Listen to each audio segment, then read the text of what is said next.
Wait, what if my flight gets canceled or the room is terrible? Ugh, what am I doing? Travel always has specials on dream trips. They do corporate travel, honeymoons, everything. I'm booking with Travel just to be safe. This week's Travel hot deal of the week is Cancun, Mexico. Fly from Minneapolis to Cancun and stay 7 nights all-inclusive at the Sunscape Akumal Beach Resort and Spa, March 16th through the 23rd for $14.99 per person. Call Travel at 492-5000 or online at travelgroup.com. Happy Smooth Year! I'm Rachel with Waxing the City, an exclusive facial and body waxing studio for men and women. If it's been 6 months since your last visit or you've never tried Waxing the City, I invite you to try us and get 50% off your first service. We offer waxing for the body, face, arms, legs, back, bikini, and we even do Brazilians for women and men. Yes, Brazilians for men. Call and schedule your first appointment and get 50% off your first service. Waxing the City on 13th Avenue, just west of Target. Let's go Waxing the City! Dakota Refrigeration, now known as DRI, has been serving Minnesota, the Dakotas, and Montana for over 4 decades. Locally owned and operated since 1974, DRI is a full-service source for your refrigeration, heating, ventilation, air conditioning, and electrical service needs. From the entryway to the kitchen, from hot to cold, from dreary to bright, DRI has you covered. DRI, formerly Dakota Refrigeration, with locations in Fargo, Bismarck, and Minot, online at dacref.com. Corwin Public Wholesale is conducting a special used vehicle buyback. Any used car, truck, or SUV, we will buy it. Trying to trade your vehicle and not getting what it's worth? We will buy it. Need some extra cash? We will buy it. Whether it's worth $500,000 or $50,000, we will buy it. We want to buy your vehicle. Corwin Public Wholesale, right on the price, right on the I-29 frontage road, Fargo.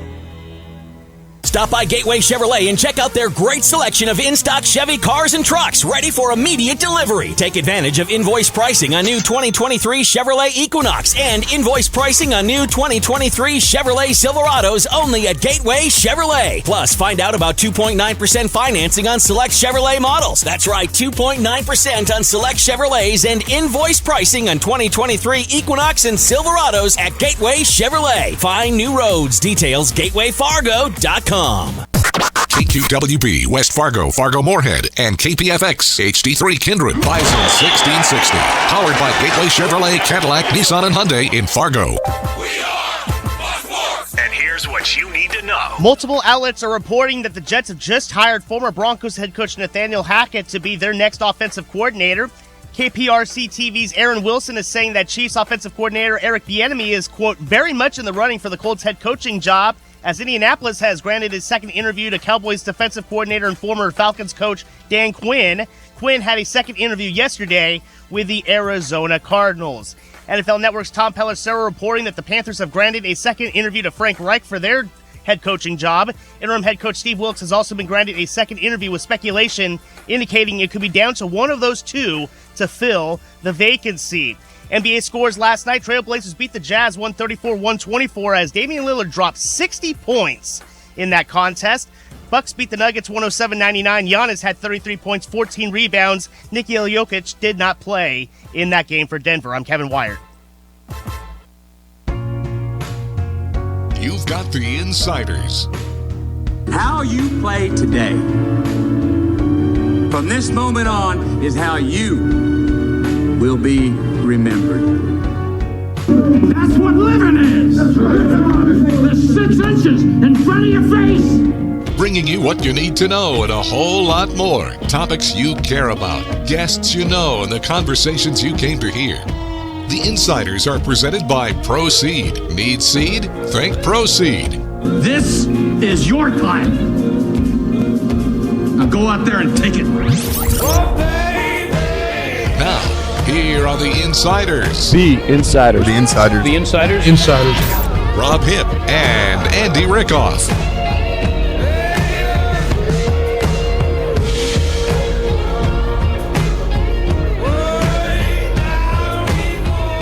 And away we go. Another edition for you on the Insiders. Andy Rickoff back in the captain's chair, along with the voice of the Bison, Rob Hipp, and the other captain's chair. We've got multiple of them. There's no co-captain's chairs. They're just all captain's chairs. They're very comfortable inside our Thorough Ethanol Broadcast Center. And then we got Micah Bindi as well. He's got a captain's chair also. Yeah. His actually seats up a little bit higher than ours. He's legitimately in the captain's chair because he's the one that runs the board, so he's actually in control. I will say this, unlike a Navy vessel or something, the captain's not the one back there steering things. He's the one away from the console giving the commands to the person that would then run the ship. So I prefer the captain would be behind the wheel. I don't need a captain's chair. I prefer to stand like Dwight Schrute. Healthier for me. I will stand the whole show. The whole show. Okay, you go and do that. Looking forward to the 1 second you sit down. I'm going to call you out on it. But Micah Bindi back there, as I know, because I've been back there before, he really does run the show. He has all the power because he can turn my microphone off if he really wanted to. Welcome into the Insiders, though, for the next couple of hours. Some fun sports talk for you and getting through a couple of big-time items that have been happening across this region and across the world of sports here over the next couple of hours. As always, the show brought to you by the great folks there at Proceed, online at proceed.net. A fully loaded, fully packed show for you. We'll get to the guest lineup here in just a little bit. A couple of good guests. We want your interaction today as well. There's a lot of stuff going on, but we have to absolutely start with the breaking news from just moments ago. Really broke a little bit earlier, but official from the school itself. North Dakota State has made the hire. A new defensive coordinator, the leader of Code Green, Jason Petrino, going to be the next defensive coordinator for the Bison. Welcome into Bison Nation, Coach. Great to have him aboard. Great to have him as part of Bison Nation. Looking forward to seeing how he leads Code Green. Coming over from Southern Illinois will be the next defensive coordinator for the Bison. That was a hire that was announced a little bit last night as well from our good friends over there at Inform, and then officially corroborated, I guess you could say, from the school and announced from NDSU this morning, about an hour or so before the show. That will be Jason Petrino, the next defensive coordinator for the Bison. Looking forward to him coming in. Some success there at Southern Illinois, where he spent the last 4 seasons as the safeties coach, also the DC there, of course, and did a good job turning that team around on their defensive side. And I put up the article earlier basically on that release that Peralt put out, but you can read the full article at bison1660.com a little bit earlier. But excited and so good to have that in. The moment that we heard that Braun was gone, and just a quick process happens quickly, and the Bison are ready and focused, and I'm excited to see what Petrino's going to bring to the table. I am too. Looking forward to it. Coming over from Southern Illinois, I think one thing Bison fans know, and we technically know what we see, what we see when we play the Southern Illinois Salukis over the last 4-year period. Clearly in that spring season, they ended the Bison's long winning streak. They're in Carbondale. Even this last year when the Bison ended up going to the national championship game, it was a very close, tightly contested game throughout. A lot of fans were saying we should have won the game by more. Why didn't we win it by more? That was kind of the storyline. But they've had some good players on defense. Jeremy Chin's one of them, just to name one of them. But they've had really good defenses. I'm excited for it. I think you see some of the totals put up from opponents. You can see there's a little bit of ups and downs, but you're coming to NDSU, a place with great tradition on the defensive side. I think you're coming to a place that's got some great players on the defensive side, and hopefully you can see what Jason Petrino wants to do defensively and kind of see the scheme a little bit when you look at Southern Illinois. So very much looking forward to him and his tenure here at NDSU. I said when David Braun was announced that he was going to Northwestern when he made the jump over to the Big Ten, that I wouldn't be surprised if it was a out of house hire, as in you probably had guys in house like a Grant Olson or others that I'm sure got interviews, I'm sure were looked at it, and I'm sure were candidates, but I wouldn't have been surprised if it was somebody out of house, and you bring somebody in. Coach Entz knows plenty of coaches out there. I think he knows what he's looking for on the defensive side. I think you get someone that knows the Valley really well, which is important. Because obviously you need to win the Valley, and winning the Valley sets you up really well for possibly a top 2 seed, maybe even the top seed, because that's what it was this year.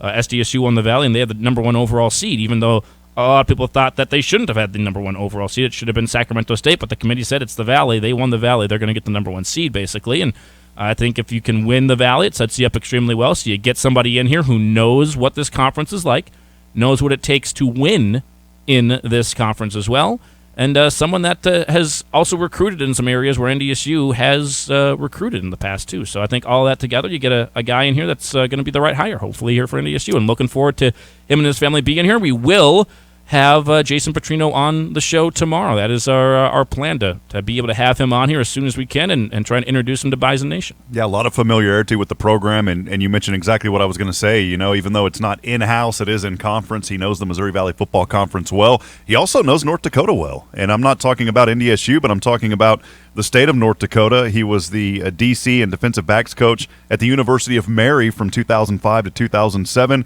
Helping them through that transition from NAIA to Division II. So he's been here. He's also been at South Dakota, so he knows this region well and knows the expectations of NDSU. Otherwise, Coach wouldn't have even thought about him. Yep, and so that's the news. Jason Petrino going to be the next defensive coordinator for NDSU, the leader of Code Green, if you'll dub it that way as well. Looking forward to seeing what he does. We know there's also another coach opening, Noah Pauley going to Iowa State, so you do need a wide receivers coach as well, or at least another offensive assistant. They could shuffle some things around and somebody else could take the wide receivers coach and could end up somewhere else like that.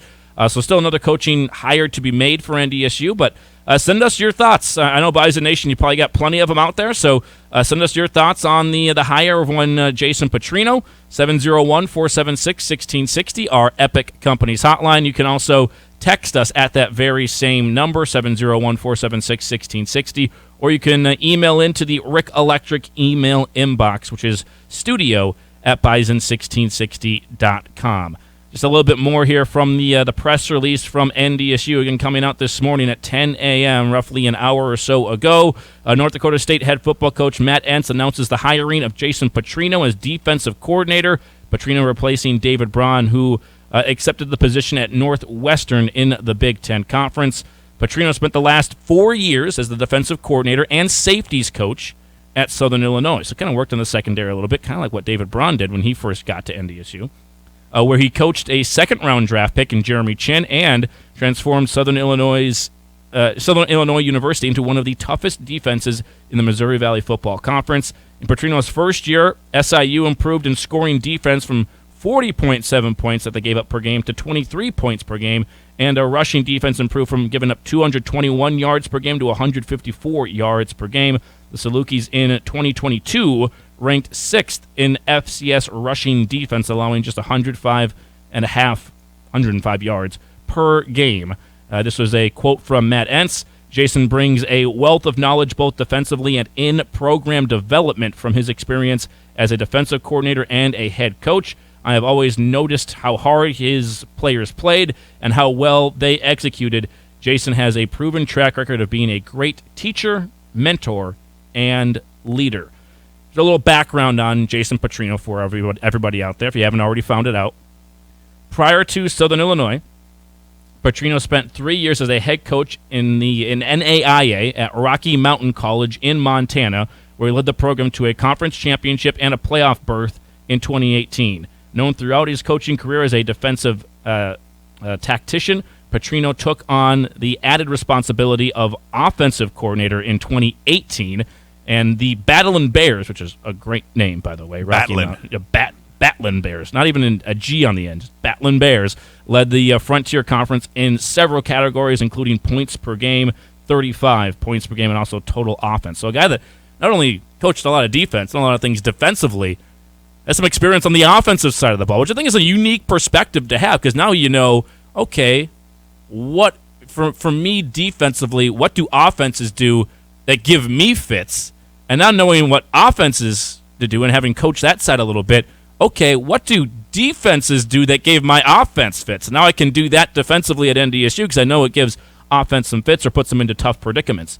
Also, Petrino coached 4 years at South Dakota USD from 2012 to 2015 as the team's defensive coordinator and defensive backs coach. In his final season at USD, the Coyotes had the 4th-ranked defense in the conference and beat NDSU in Fargo 24-21 that season. Those better USD teams, I think the Chris Strevler years as well, some of that stuff, but kind of that era a little bit for Jason Petrino there. This is Petrino's second coaching job in the state of North Dakota. He was a defensive coordinator and defensive backs coach at the University of Mary from 2005 to 2007. So a man that knows North Dakota a little bit as well. That's kind of a cool addition to this, that when you're looking at relationships and someone that can come in and knows the area a bit, I don't think he's going to be recruiting much of North Dakota. It's Usually it's Randy Hedberg territory, and he knows it better than absolutely everybody. So you're probably going to be keeping that there. But someone that does know the state a little bit, been around here from 05 to 07, helping the Marauders transition from NAIA to Division II in the NCAA. Mary led the Northern Sun Conference in total defense, passing defense, and red zone defense in 07, and tied for second place in its first year of conference play. So I think there's a couple of things that stand out to me when you just look at the resume. And you look at Jason Petrino, the guy, and the coach, I should say, not the guy, but as the coach and what he's done so far here at this FCS level. He also, by the way, spent 4 years at FBS Wyoming as a graduate assistant from 03 and 04, and then doing some other stuff in 08 and 09. But mainly as the coaching side of things, when he was a defensive coordinator, at the D1 level, or even at that NAIA level, having that unique offensive experience, I think is kind of cool. But at the FCS level, having been a defensive coordinator before at a couple of different stops, a couple of different places, I think that is one aspect I'm very excited about when I think about this hire. That it's not, and we've had good coaches that have come in and not been coordinators before and then become great coordinators. Doesn't mean you can't, but you have someone that kind of already knows what he likes to do as a defensive coordinator and comes in with some principles probably already in place of what he's done before and has a game plan as a defensive coordinator. Not someone that's never called plays before or is going to be coming in maybe learning on the job or learning a new experience a little bit. I think that's really cool. He's been a defensive coordinator before, been a head coach before as well, has that experience, and I think that experience coming into Code Green is going to help pave the way for a defense that is going to have a lot of turnover. We've mentioned that before, right? The defense is going to have a lot of new faces on it. So you bring someone in that's not just a coach and someone that's been around a position group, but he's had to coach an entire defense. I think that's going to be an added benefit for Code Green. I think if you pull out a highlighter and you have this document printed up, the one thing is, you mentioned the head coach, too, having that experience. That was one thing that stood out to me, and just kind of highlighting that. He's been through transitions. He's seen programs go from NAIA to Division II. Could that be a precursor down the road whenever, if that jump for NDSU one day happens, if he's around? Everybody talks about FBS. Well, he's had experience as a graduate assistant there, but a director of operations as well. But the fact is, he's been a head coach. He understands that level of it at the NAIA Division II level, but then he also understands how to work through transitions. I think the other thing that really stands out, Andy, if I had a highlighter and I was putting this across paper right now, it's something not to just glance over. SIU improved in scoring defense, as you read earlier from that report, 40.7 to 23 points a game. That's a pretty dramatic turnaround for a program under his leadership. That's one thing that really stood out to me. Yeah, did a really good job and helped improve that Southern Illinois defense. Micah, any thoughts on the new hire? Sounds like a guy that's coming in with a wealth of knowledge, wealth of experience, and it never hurts to have new ideas, new principles that you can also add to what Code Green already does really well. Mm-hmm. That's why I said when David Braun took the job at Northwestern, I said, what? Not that there's not good people in-house, there are. But it wouldn't hurt you to get some other ideas or turn things over or change what Code Green does. You're going to keep a lot of the same things, but I get some newer eyes on it, some fresh eyes on it too. I think it would be a good way to go, and that's the direction they decided to go with Jason Petrino. Just look at the last couple of years. When you look at NDSU versus Southern Illinois, obviously that playoff game in the second round of the FCS playoffs there in 2021, 38-7, Bison got them pretty good. Going into that 2020 or after that 2020 game when Southern Illinois got the victory, that was going to be on the minds of the Bison a little bit, and I think rubbed that one in a little bit, 38-7. But also, you only gave up 7 points. The offense for Southern Illinois just didn't do much in that game. When you look at what happened last year, again, I go back to just last year's game. NDSU against Southern Illinois, 21-18 is your final score. Southern Illinois was kind of fighting for their playoff lives at that point, but they played really, really tough, and I thought they held NDSU down for the most part. When you look at the team box score at the end of the game, again, this was a Southern Illinois team that was one of the best run defenses in all of the FCS last year. The Bison, I see a total of 17, or make it 10 rushing first downs. They had 149 total rushing yards, averaged 4 yards per attempt. A lot of that came later in that ball game. I know it looks like a lot, but we all know NDSU can be going 200, 250, close to 300 in a lot of games. And that was an area I think a lot of fans have said was kind of an area of just not necessarily a huge weakness, but maybe not up to the same Bison standard we've been accustomed to, is the run defense. We're giving up more yards on the ground than we were accustomed to. SDSU got a lot of yards in both games on the ground against the Bison. If you can improve that rushing defense a little bit, I think that's going to be a huge potential area of growth that Jason Petrino can come in and have an impact in. Absolutely. It's going to be both on the responsibility of coaches on that defense, and then also the players growing into their positions and their roles on this team. One thing that, if I'm remembering correctly, Southern Illinois ran mainly a 3-4 this last year, did they?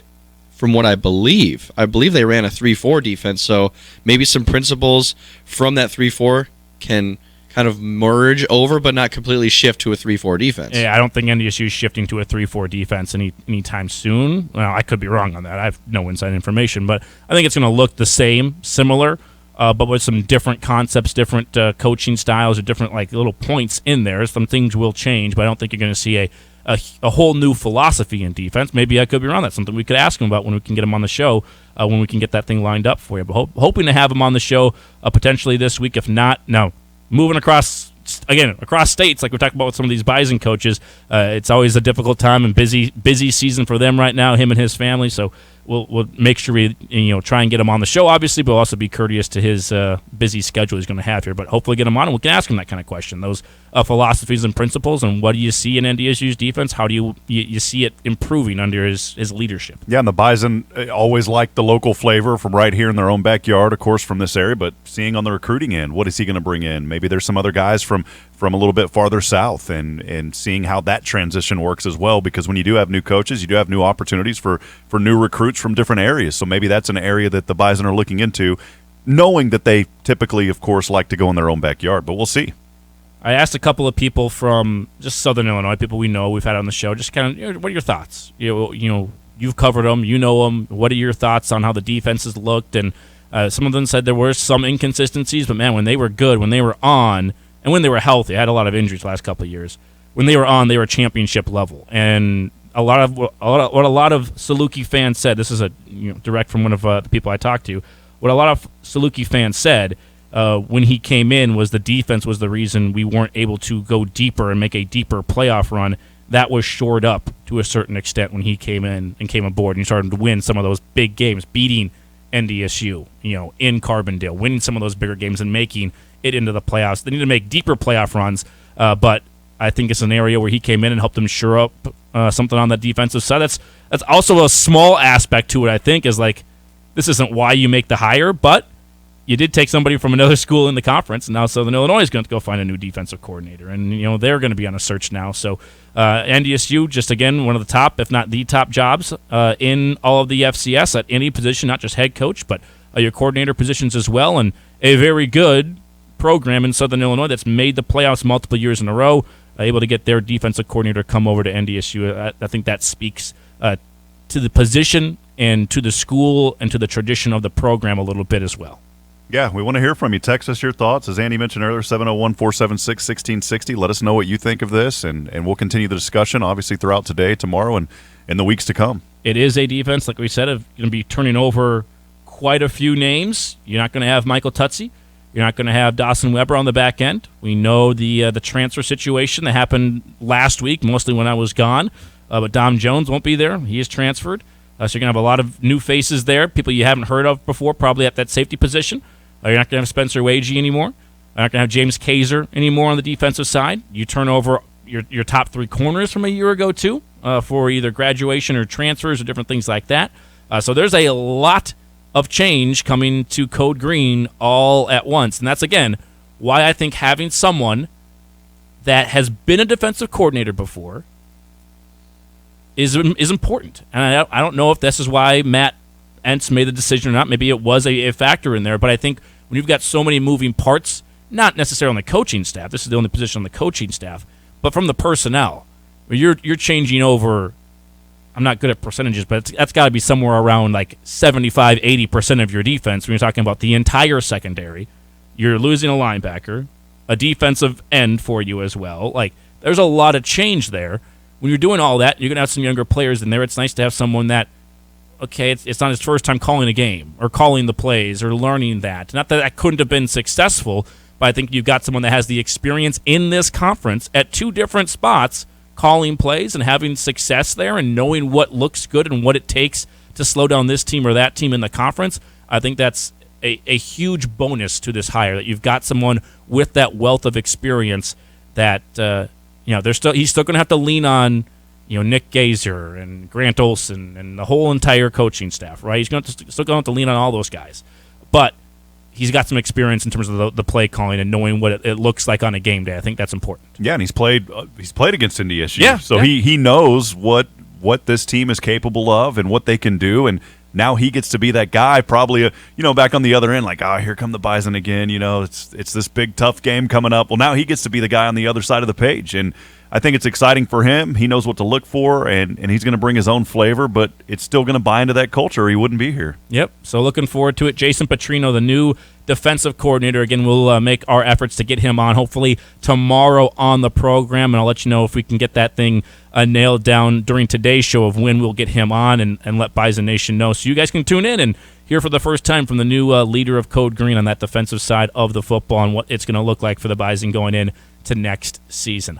We do have a couple other guests that will be on the show today. As we mentioned, fully loaded show for you. At 11:30, we've got Will Ragatz of SI.com, Vikings reporter, Vikings writer, who's been on this show multiple times. We'll get his opinion on the off-season moves necessary for the Minnesota Vikings, what they need to do to get back to the top of the NFC North again next season, what they need to do to make a deeper playoff run, his thoughts on Kevin O'Connell and the defensive coordinator spot for the Vikings, which is still vacant, still open. There's some more interviews being done today. I believe Brian Flores, former Dolphins head coach and Steelers defensive senior assistant, will be taking part of an interview or in an interview here actually today, I believe, with the Minnesota Vikings. So we'll get Will's thoughts on that stuff and where to go from now with the purple. And then also at noon, we'll go back to the AFC Championship game. Got the Bengals perspective yesterday. Today, let's get the Chiefs perspective. How about Josh Klingler, the sideline reporter on the Kansas City Chiefs radio network? We'll get his thoughts on the ankle that's gone around the world, that everyone's talking about, the ankle of one Patrick Mahomes, which has just magically healed, miraculously been healed, and apparently he's walking around just fine on. I love how he did a press conference yesterday. Mahomes did, weekly press conference with the quarterback. He got done talking, and people couldn't, they didn't really care what he said. All they wanted to do was see him walk, and then the camera panned and zoomed right in on his ankle as he was walking off of the platform. Yep, no one really cared what he had to say. We just cared about the video of him walking, and he didn't have a limp. So he's miraculously healed. He's 100% ready to go. He's either really tough and no-selling it, as you should, because you don't want to hint at an opponent that you could be a little tweaked up, even though he did just do it in the last game. But I've seen another video of him doing stretches and warm-ups for practices, going on that one leg. I believe it's his right ankle that is tweaked up, and nothing looks wrong with it as of right now. And I'm sure it's taped up pretty heavily. Yeah, he's probably knowing going into that press conference, okay, they're going to be zoomed in on the ankle. Let's make sure walk fine. Don't limp. Even if he has to limp when he's back in the locker room, he's going to make sure on camera he isn't. But Josh Klingler to give us the Kansas City Chiefs perspective at noon. I get a feeling, and we talked about this with Micah before the show. We were talking about this. This ankle's kind of not been blown out of proportion because it was a bad sprain or roll of the ankle, however you want to phrase it. But it getting to the point of Michael Jordan flu game territory. Where this is it's a playoff game, AFC Championship. He's on one leg. He can't even move out of the pocket. He's got to take the snap and just throw it where he stands. And if he gets the win, it's the greatest thing we've ever seen. Kind of crazy. We have to wait until we see if he's hobbling during the game really badly, because obviously it could get worse throughout the game, or it could re-injure after he tries to cut, or either gets tackled on an ankle tackle. You never know. But I'm going to wait until the game to fully judge is he actually really hurt, or is it just a little tweak and it's easy to play through? Would it be something he comes out in the game and he's just limping super difficult, but then he goes back and he just runs around just fine, but it's it hurts so bad. Yeah, could he be just kind of maybe putting on a little bit of show, and then all of a sudden, boom, here we go? Because does that change up your game plan a little bit? Oh, it's going to mess with the Bengals. You got to do you have to do something just to kind of throw them off a little bit. Yeah. I don't know But how much showmanship. in like 10 years, it's going to become the story of, remember when Patrick Mahomes played on one leg? His other one was like a wooden peg leg, like a pirate. He couldn't even move, and he stood there and threw missiles 80 yards down the field, and it's just mythological. I just think there's too much focus on the actual game plan and winning the game for him to be like, I'm gonna act like I'm actually hurt, and then I'm not hurt, and it seems overplayed. If I'm the Bengals, I'm preparing like I have a 100% fully healthy Patrick Mahomes, and if he's not, we'll adjust at that point. Because if you don't plan for fully 100% ready to go Patrick Mahomes, you're probably going to be in a world of hurt, especially in Kansas City. Let's take a break. We'll come back. We'll shift over to the Vikings, what the Vikings need to do with their defensive coordinator. The Bison got their guy. We're waiting on the Vikings to get their guy at defensive coordinator. Will Ragatz, SI.com, joins us next on The Insiders. A sports talk station that Bison Nation deserves. Bison 1660. I think what makes Proceed win is we're different than the other companies in many ways with our programming, our simplicity, our non-corporate attitudes, and our personal relationship building.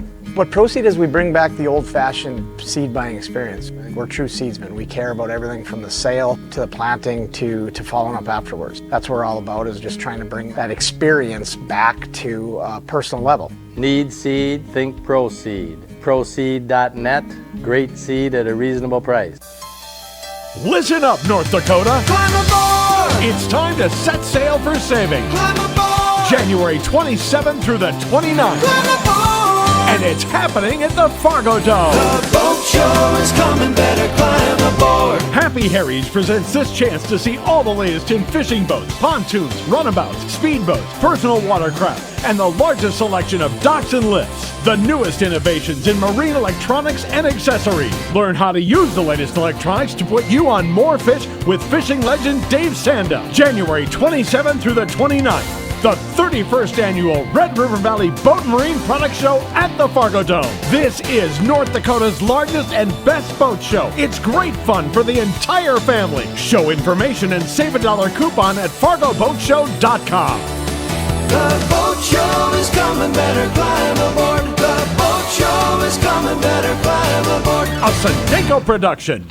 Buckle up. Brunch is now being served at your Twin Peaks Lodge. Wake up with the scratch favorites you love and classic brunch drinks that won't break the bank. No one does happy hour like Twin Peaks. Whatever your preference, they have everything from tequila cocktails and extensive bourbons to top shelf spirits and cocktails served over ice balls. Local craft beers and handcrafted whiskey cocktails round out an adventurous drink menu second to none. And don't forget about our 29-degree man-sized drafts. Twin Peaks eats, drinks, scenic views. Dakota Refrigeration, now known as DRI, has been serving Minnesota, the Dakotas, and Montana for over 4 decades. Locally owned and operated since 1974, DRI is a full-service source for your refrigeration, heating, ventilation, air conditioning, and electrical service needs. From the entryway to the kitchen, from hot to cold, from dreary to bright, DRI has you covered. DRI, formerly Dakota Refrigeration, with locations in Fargo, Bismarck, and Minot, online at dacref.com. Hey everyone, my name is Justin and I'm the general manager at Corwin Honda. I wanted to let you know that the wait is finally over and I have over 50 new 2022 pilots ready to sell and I don't want these sitting on my lot. So right now, I'll take up to $2,000 off all 2022 pilots and you can get financing as low as 1.9%. That's right, up to $2,000 off and financing as low as 1.9%. So come visit us over at Corwin Honda or shop online today at corwinauto.com. Here for you, for all the Bison football coverage you can handle. These guys do an unbelievable job, and you want to know what's going on in Bison sports, tune into The Insiders. The Insiders on Bison 1660 and 92.7 FM.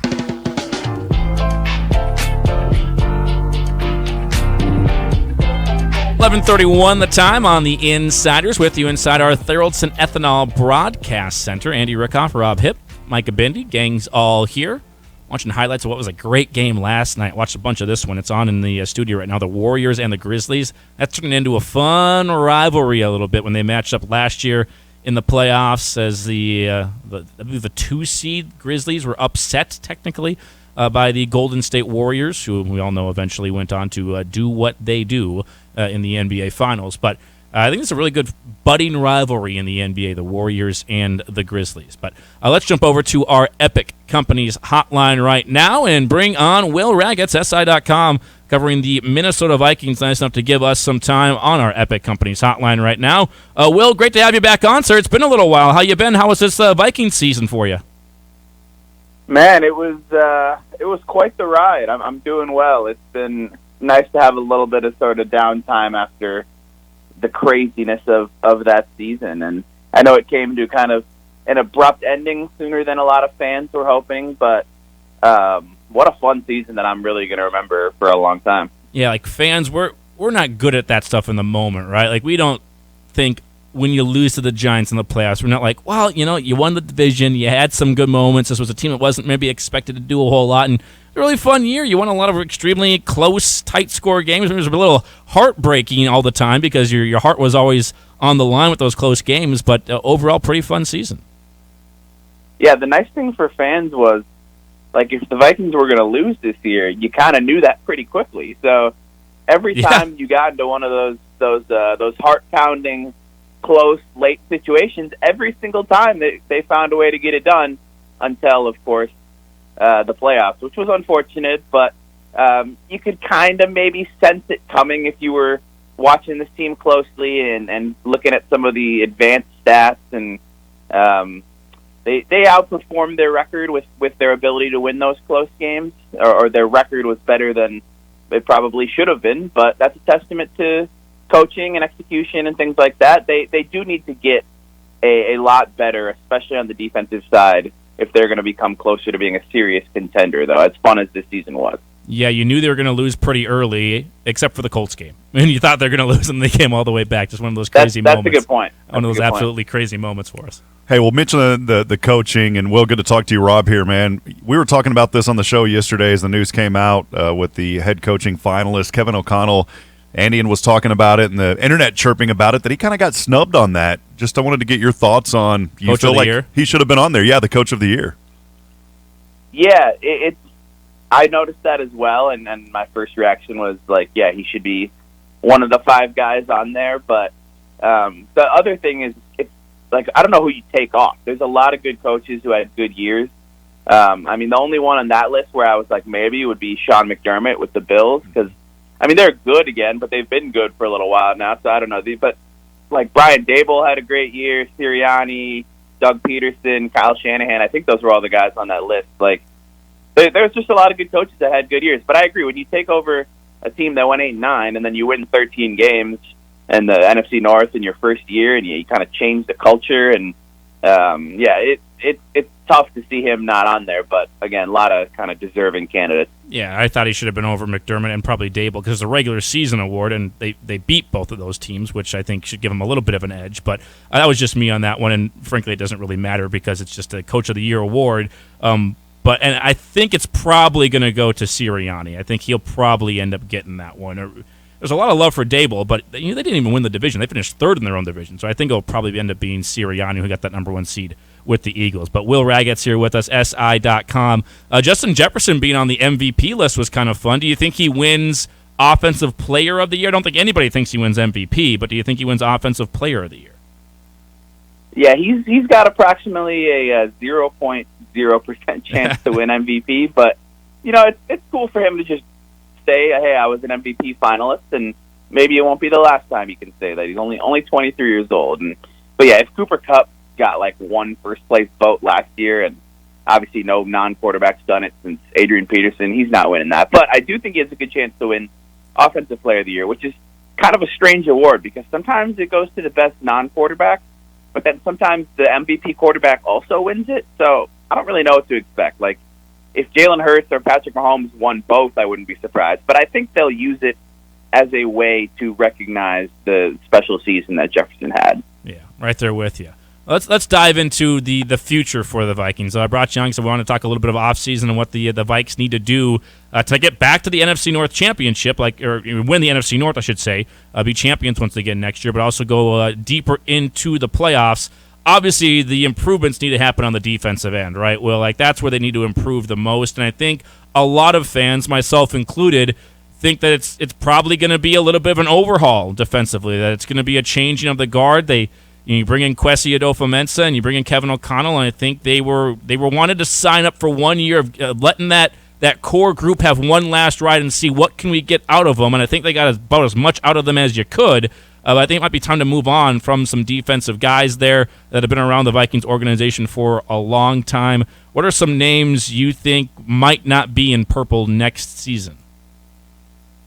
Yeah, there's a few. I mean, the two kind of obvious ones when you take a look at the 2023 salary cap hit and maybe their performance this season would be Harrison Smith and Eric Kendricks, who have been around for a really long time. And Harrison Smith can still play at a high level. I mean, he had 5 interceptions this year, I believe. Like, when he's in the right spots and using his decade plus of experience and his instincts and all that, I think he can still be a good player, but he has a $19 million cap hit next year. And the Vikings have Lewis Cine coming back from missing his rookie year with an injury. So that's going to be one where they have to make a decision.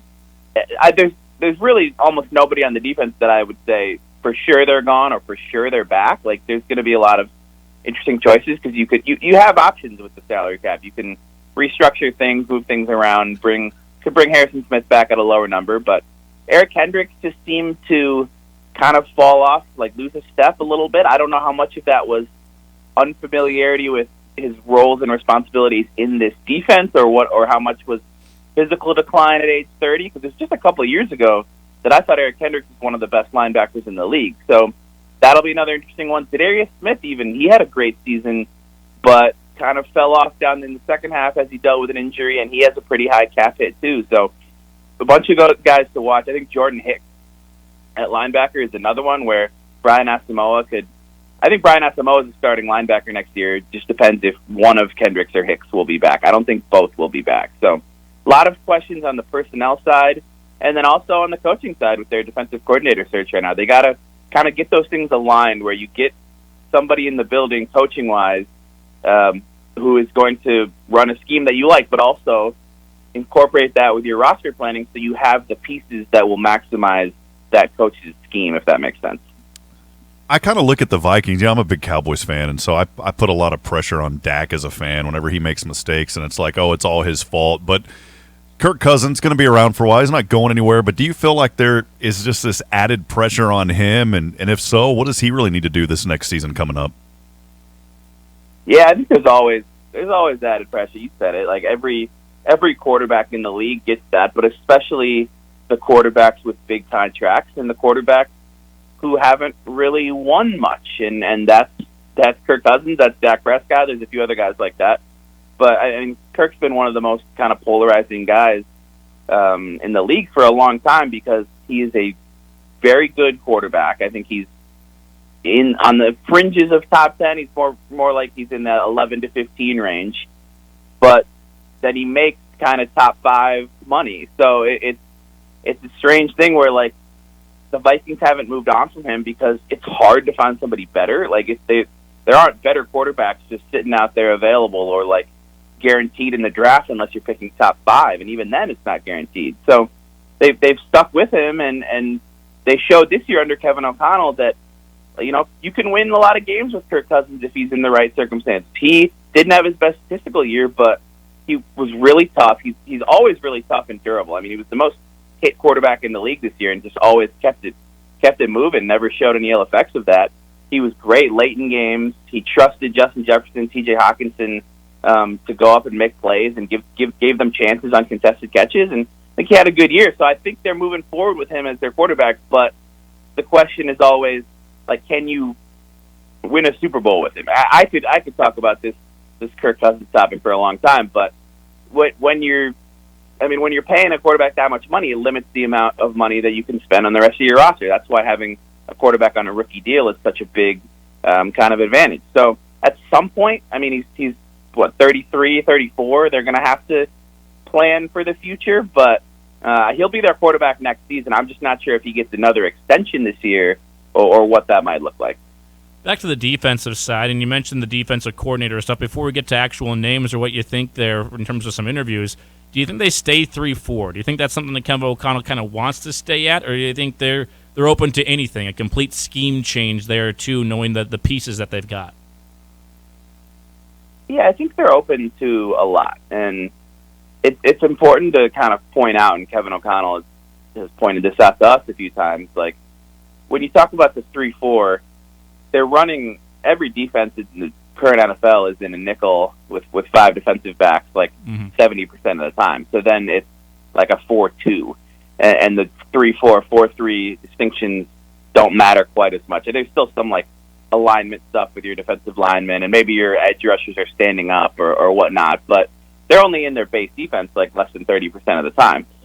Still, it's an interesting conversation. I think the list of candidates that they've talked to tells me that they're open to various different possibilities. There are some guys where they would be running the same system that they ran last year under Ed Donatel, just with some tweaks and then better coaching, I think, ideally. And there's some guys who would change up the scheme entirely, and maybe that's what they should do after last year. But also, I mean, I think a lot of fans didn't love the scheme last year, but it's a scheme that has worked in a lot of places. It just, for whatever reason, whether it was coaching, whether it was personnel, probably a combination of both, how it was installed, whatnot, it didn't work here. But that specific scheme, the 3-4, the Vic Fangio style defense, with a lot of too high safety looks and things like that, it has worked. The scheme itself is not broken, so maybe they run that back just with some personnel changes and a new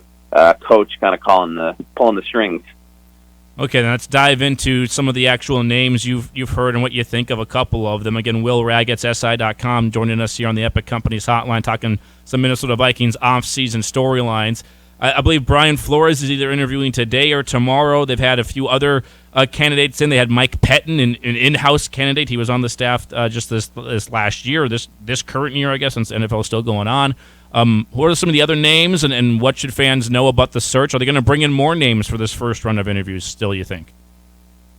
Yeah, so Brian Flores, the former Dolphins head coach, he was with the Steelers as a defensive assistant last year. He's interviewing today, and that'll be the last of 4.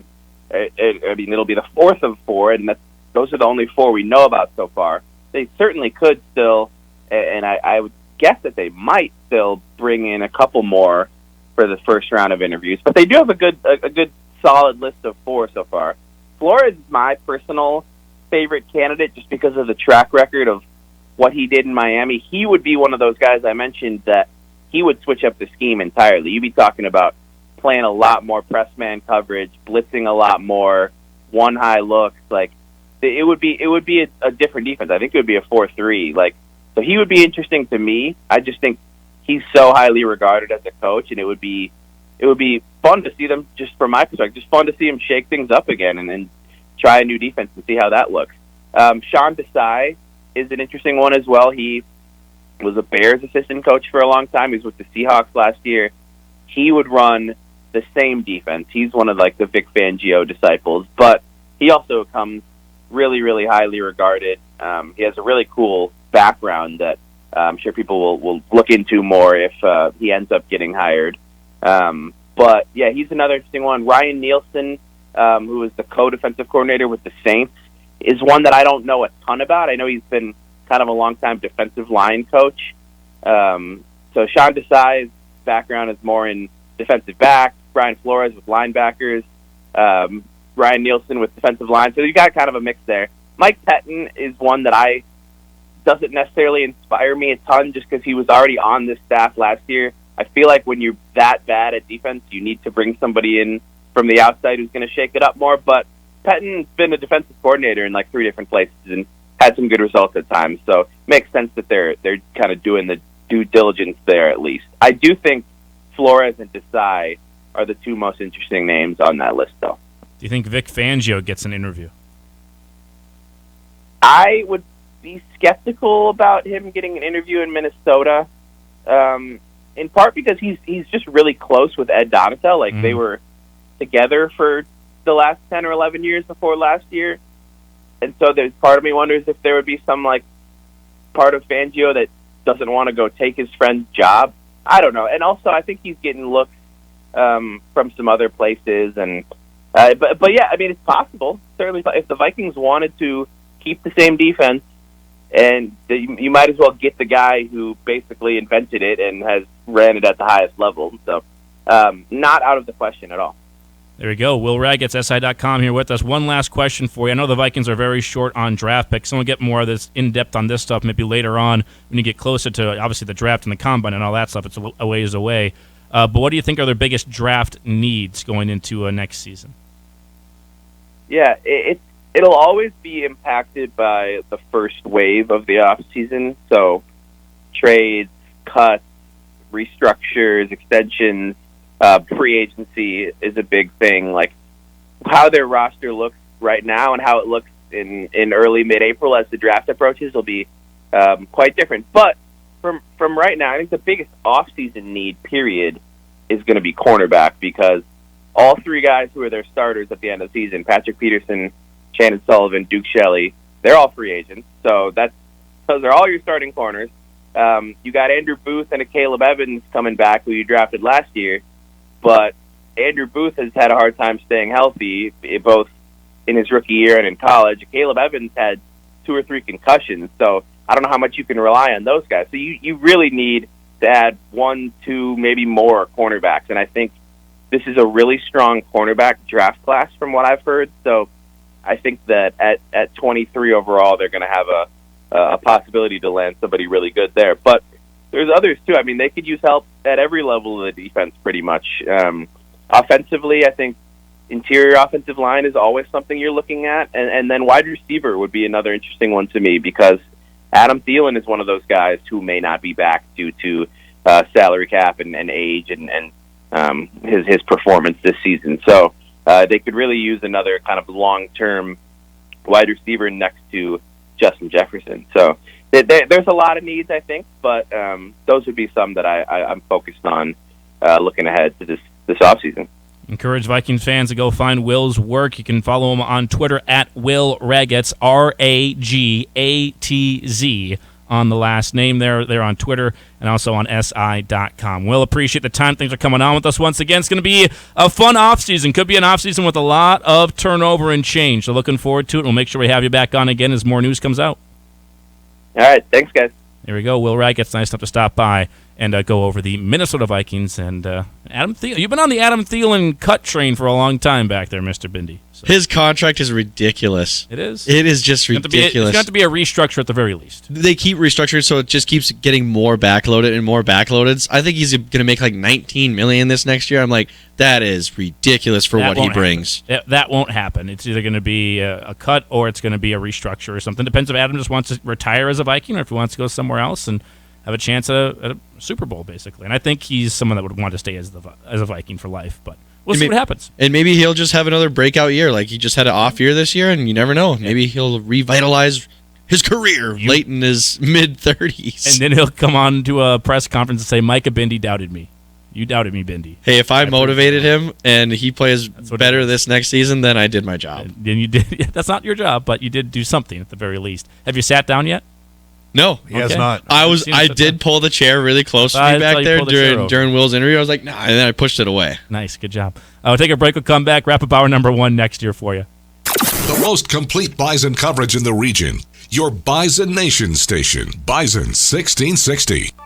Theraldson Ethanol in Castleton is accepting applications for an E&I technician. Applicant must have experience with electrical and instrumentation repairs and maintenance of large machinery and equipment, as well as a willingness to learn procedures for the ethanol industry. Journeyman electrical license or greater is required in addition to 3 years of experience. Work Monday through Friday from 7 a.m. to 4 p.m. Apply online at theraldsonethanol.com or email your resume to hr@theraldsonethanol.com. Hey, this is Brent Wilson, the general manager of Corwin Toyota, and boy, do I have news for you. After 2 years of inventory issues, the wait is over. A selection of new Toyotas are on the lot, and I have over 100 new units arriving soon. I don't want these units sitting on my lot, so when you purchase any in-stock unit, I'll give you an extra $500. Apply it to your trade, price of your new car, or use it in our aftermarket department. Choice is yours. All incoming inventory is listed now at CorwinToyota.com. Just log on, pick the model and features you want, and call us to reserve it. Head over to CorwinToyota.com today to secure your new Toyota. When it's time to make your next move, turn to Todd Kettermas with Beyond Realty to put the full court press on your home search. Whether you're looking for a quiet home in the suburbs or something downtown, let Todd Kettermas run the point for you in the search for your dream home. Call Todd Kettermas with Beyond Realty today or visit him at 4832 Amber Valley Parkway in Fargo. Todd is a proud partner and the preferred realtor of NDSU Athletics. Todd Kettermas with Beyond Realty, moving the herd one home at a time. Hanson Runsvold Funeral Home proudly supports the Bison and appreciates the commitment each student makes to its success. Whether in the arts or other campus activities, these students are our country's future and deserving of our support. Hanson Runsvold is dedicated to helping families look to the future with hope and remember what we do today shapes our memories for tomorrow. Add the Bison experience and live life to the fullest. Hanson Runsvold Funeral Home, an experienced and caring staff with a distinct attention to detail.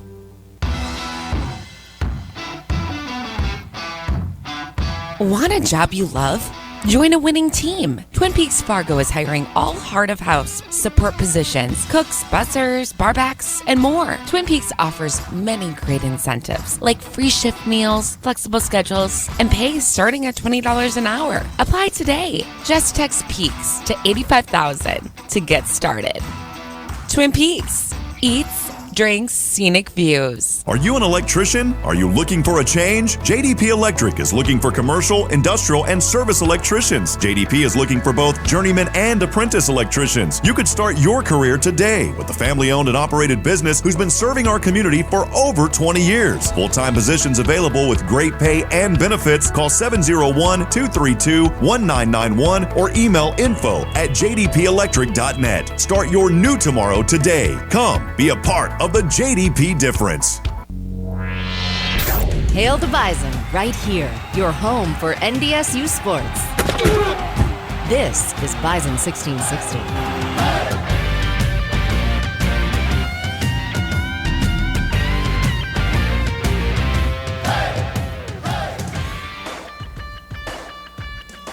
Final segment, hour one of the Insiders. We are giving away another pair of boat show tickets today on the show, so text the keyword BOAT to 701-476-1660. Your chance to win 2 tickets to the 2023 Red River Valley Boat and Marine Product Show at the Fargo Dome, coming up starting tomorrow, 27th through the 29th there at the Fargo Dome. So text the keyword BOAT, B-O-A-T, to 701-476-1660. We'll announce the winner at the end of our show today. A lot of fun to have Will Ragatz on. We'll talk Kansas City Chiefs with Josh Klingler, sideline reporter on the Chiefs radio network, coming up here at the top of this next hour right at noon. So a quick segment for us here, but we'll get to Josh in about a minute or so. We talked Vikings offseason. To be fair to you, Cowboys offseason, what are the biggest needs for the Dallas Cowboys, Rob? Man, it's tough because they have all the components that they need. I mean, I feel like they do. Need to draft a new owner. Yeah, you can't do that. That's what I brought. That's what I brought up yesterday. And Dak's going to be the guy going forward. I do think there needs to be a little more stability, maybe at that running back position, because we saw Tony Pollard getting injured, and what's up with Ezekiel Elliott. So I think maybe you look at a running back, but their defense has been sharp. We know how well that they've played. If you follow the Cowboys, I just think that you just have to have a little bit more stability at some of those skill positions, because where is that future going to go? My number one choice would be, hey, get a new owner, but that's not going to happen. Yeah. So they've got the capability. I just think it's typical Cowboys every year, and it's how do you throw the dice? What do you have to do in order to get to that next level? I don't know. They've been throwing the dice for 27 years now and haven't gotten there. So maybe add another dice, see if you can get some better luck. I have no idea. I don't know the answer. Get more dice or something like that, yeah. But we've got some NFL news that did break earlier this morning. The New York Jets have made an offensive coordinator hire. Nathaniel Hackett back in football, coaching once again, from head coach of the Broncos to offensive coordinator of the New York Jets, which has already brought up rampant speculation that the Jets are going to trade for Aaron Rodgers. I don't think that means anything to why they hired Nathaniel Hackett. Nathaniel Hackett had multiple run-ins and overlaps in his coaching career with Robert Saleh, the Jets head coach, and I believe he was the number one coaching target for them based off the reports from guys like Ian Rappaport and Adam Schefter and others. So Nathaniel Hackett going to be the offensive coordinator for the New York Jets going into next season, which is a little bit surprising, I would have to say. 1 year, not even the next year. A couple months after being fired in his first year with the Broncos, he's going to be back as an offensive coordinator. I've got to think Jets fans aren't overly thrilled. No, they can't be. Yeah. I wouldn't be thrilled about hiring where his specialty is supposed to be offense, and Denver's offense didn't look good. The best it looked when Jerry Rosberg was the head. That's very true. I will say some people are just really good coordinators and awful head coaches. That might be the case here. Doesn't mean he can't have success, but I bet you New York sports radio is just ripping it to shreds today. Maybe they will get Aaron Rodgers this time, because maybe that's what Denver was expecting. They're like, we're gonna get Aaron Rodgers, but then the Packers just pulled out, and they're like, no, we're gonna keep Rodgers. That was the expectation last year. The Broncos are gonna get Aaron Rodgers. They got Russell Wilson instead, so that means the Jets are gonna get Derek Carr. Calling it now, Derek Carr to the Jets. Confirmed that one for you. As Nathaniel Hackett going to the Jets will be their offensive coordinator. That'll do it for the first hour of the program. Then we'll come back, talk Kansas City Chiefs, AFC Championship game with the Bengals, and the most talked about ankle in the world, Patrick Mahomes. Josh Klingler, sideline reporter for the Kansas City Chiefs Radio Network, joins us. Hour number 2 of The Insiders next. Champions, play here. Your home for the Thundering Herd. Bison 1660. Snow, ice, and below zero temps. Typical Midwest weather, but not so kind to your vehicle. That's why Jiffy Lube of Fargo is here to make sure you have your vehicle in top working condition and ready for these winter roads and temps. Oil changes are the #1 maintenance item that's neglected. At Jiffy Lube of Fargo, no appointment needed at any of the 3 locally owned locations. Jiffy Lube of Fargo, where you can do more in a jiffy. Jiffy Lube of Fargo, proudly serving the metro area for 5 decades. It's a new year and a great time to remind you that you should have 2 routine dental visits a year. The best way to stop dental issues is to detect them early or stop them from happening in the first place. It's Amanda, and I smile with confidence because of the team at About Smiles Dental. They've been caring for my family's smiles for years. At About Smiles Dental, their name says it all. Your smile is their top priority. Plan ahead and call now to book your appointments. We love the team at About Smiles Dental, and you will too. Corwin Public Wholesale is conducting a special used vehicle buyback. Any used car, truck, or SUV, we will buy it.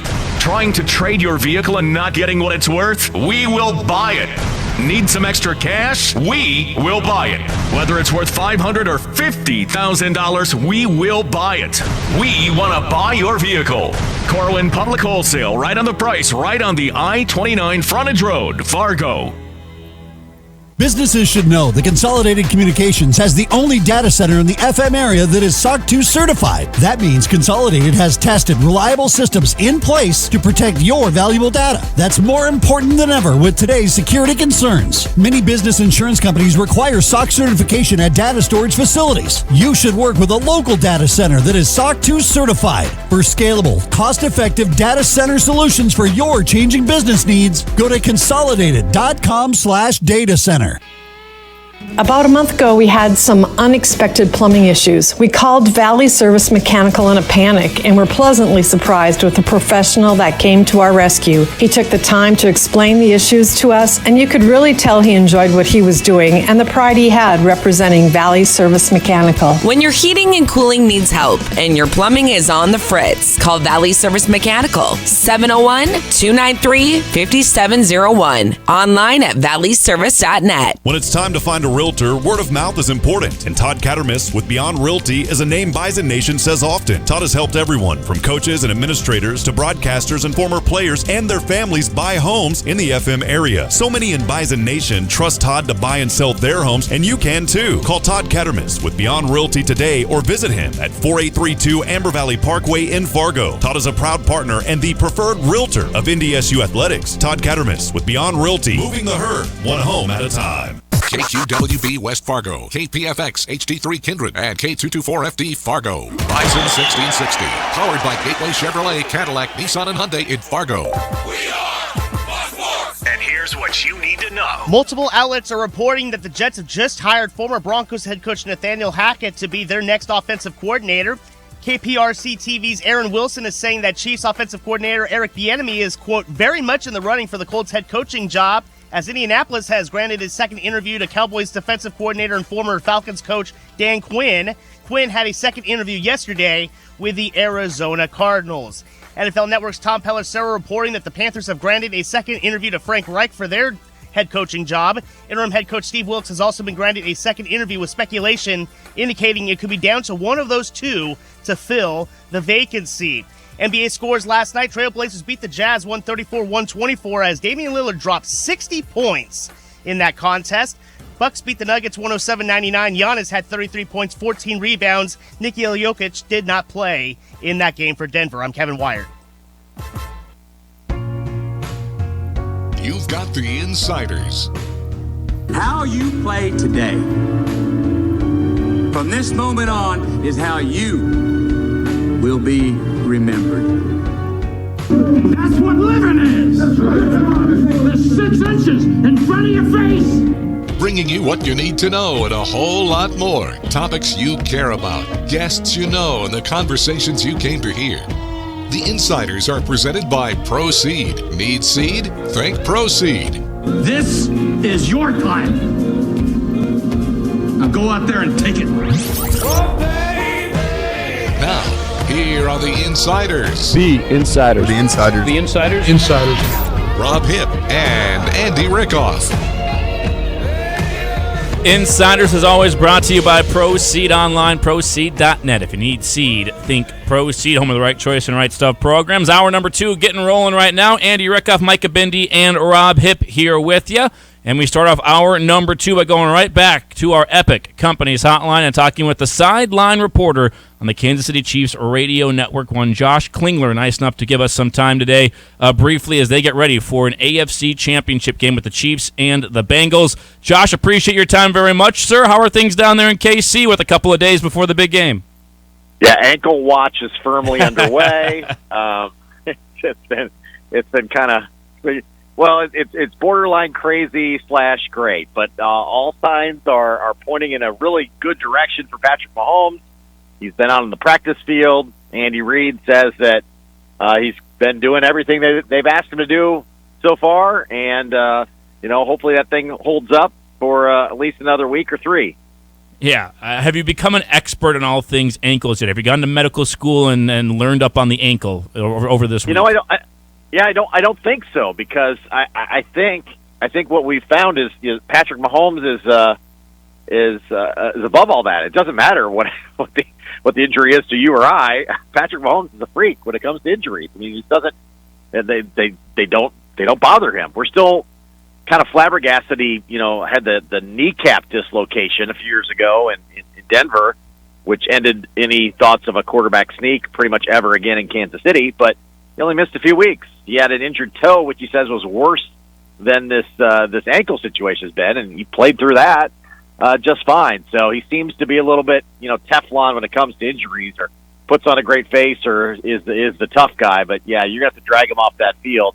I mean, he was genuinely injured last week though in the game, and couldn't put any weight on that foot, and really kind of gutted one out, and hoping that if he's anywhere close to better than that situation, he should be just fine, because he couldn't have been in much worse shape, I don't think, than when it happened last week, and he really couldn't put the foot down and was essentially playing on one foot. I got to think with all the rehab and everything that they're doing that they'll get him at least in a position to be in much better comfort level than he was last week.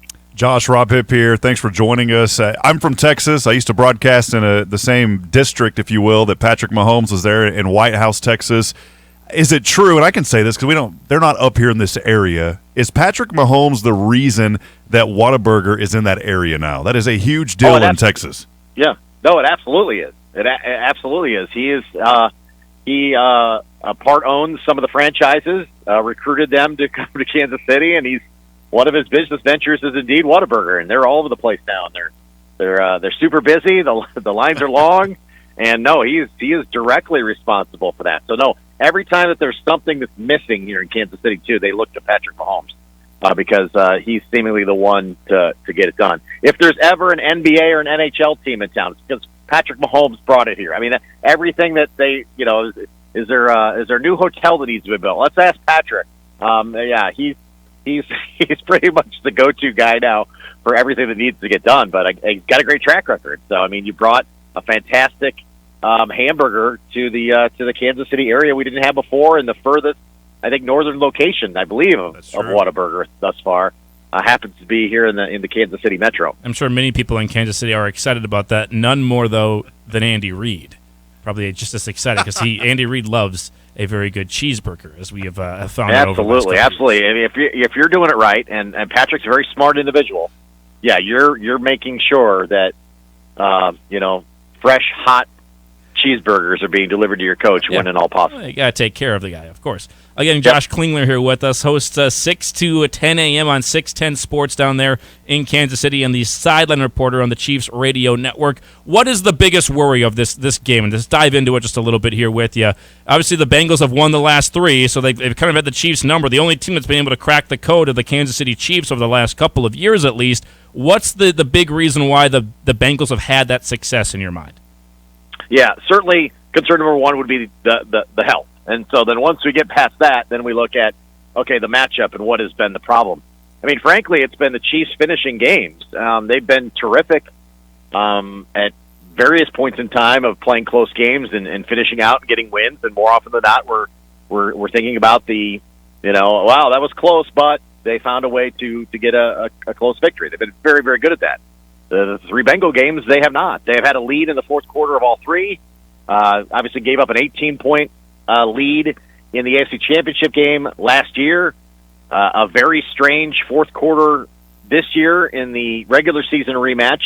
Travis Kelce has the ball stripped away from him, trying to fight for extra yards. Cincinnati comes up with a big rip away. They take the ball down the field and score. Chiefs are trying to match, and a sack of Patrick Mahomes takes them not out of field goal range, but had to try a 55-yarder, ended up missing.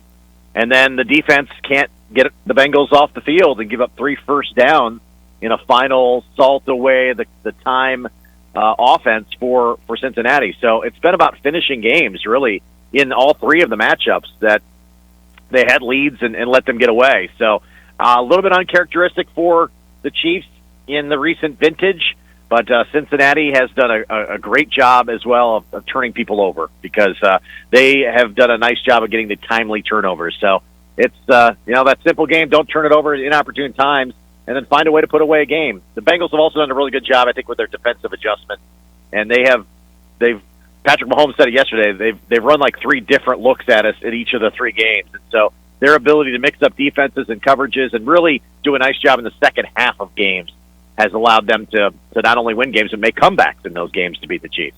Joe Burrow's the guy that's really making a name for himself, just like Patrick Mahomes. What are you worried most about with his play? Well, it's how fast they get the ball to Jamar Chase. I think those wide receivers are scary.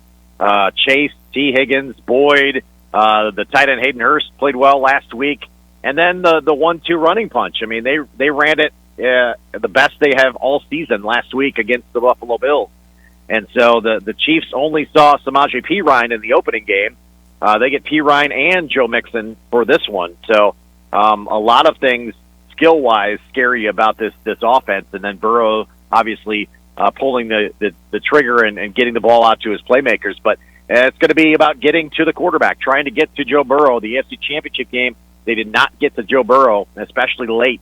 And so he's a guy that got to try to get on the ground, try to create some pressure on. Easier said than done. Last week, the Bills couldn't take advantage of a revamped offensive line that Cincinnati threw out. I don't know if they played their best game in the pinch hitting role, but if they protect like they did last week, it's going to be tough once again. The Chiefs are going to find a way to crack that offensive line and make them pay for having all of those replacements along that line due to injury. And Josh Klingler here with us ahead of the AFC Championship game, the Chiefs hosting the Cincinnati Bengals. You've been to 5 straight, and that's a feat that not many franchises in the history of the NFL can say, just getting to this point. But only that 1 Super Bowl to this point. Is this a game where if it isn't won, people start asking the question of, okay, why aren't we getting to more Super Bowls? We've got the best quarterback in the league. Is it getting to that point at all down there in Kansas City with a little bit of pressure on the Chiefs to get this one done? Yeah, and it's getting a little bit greedy, too, because if you go to 5, you get to 2, you only win 1. I mean, it's like spoiled territory at this point in time, right? There's only 1. So, no, I think it feels like within this, I call it kind of the first era of Mahomes.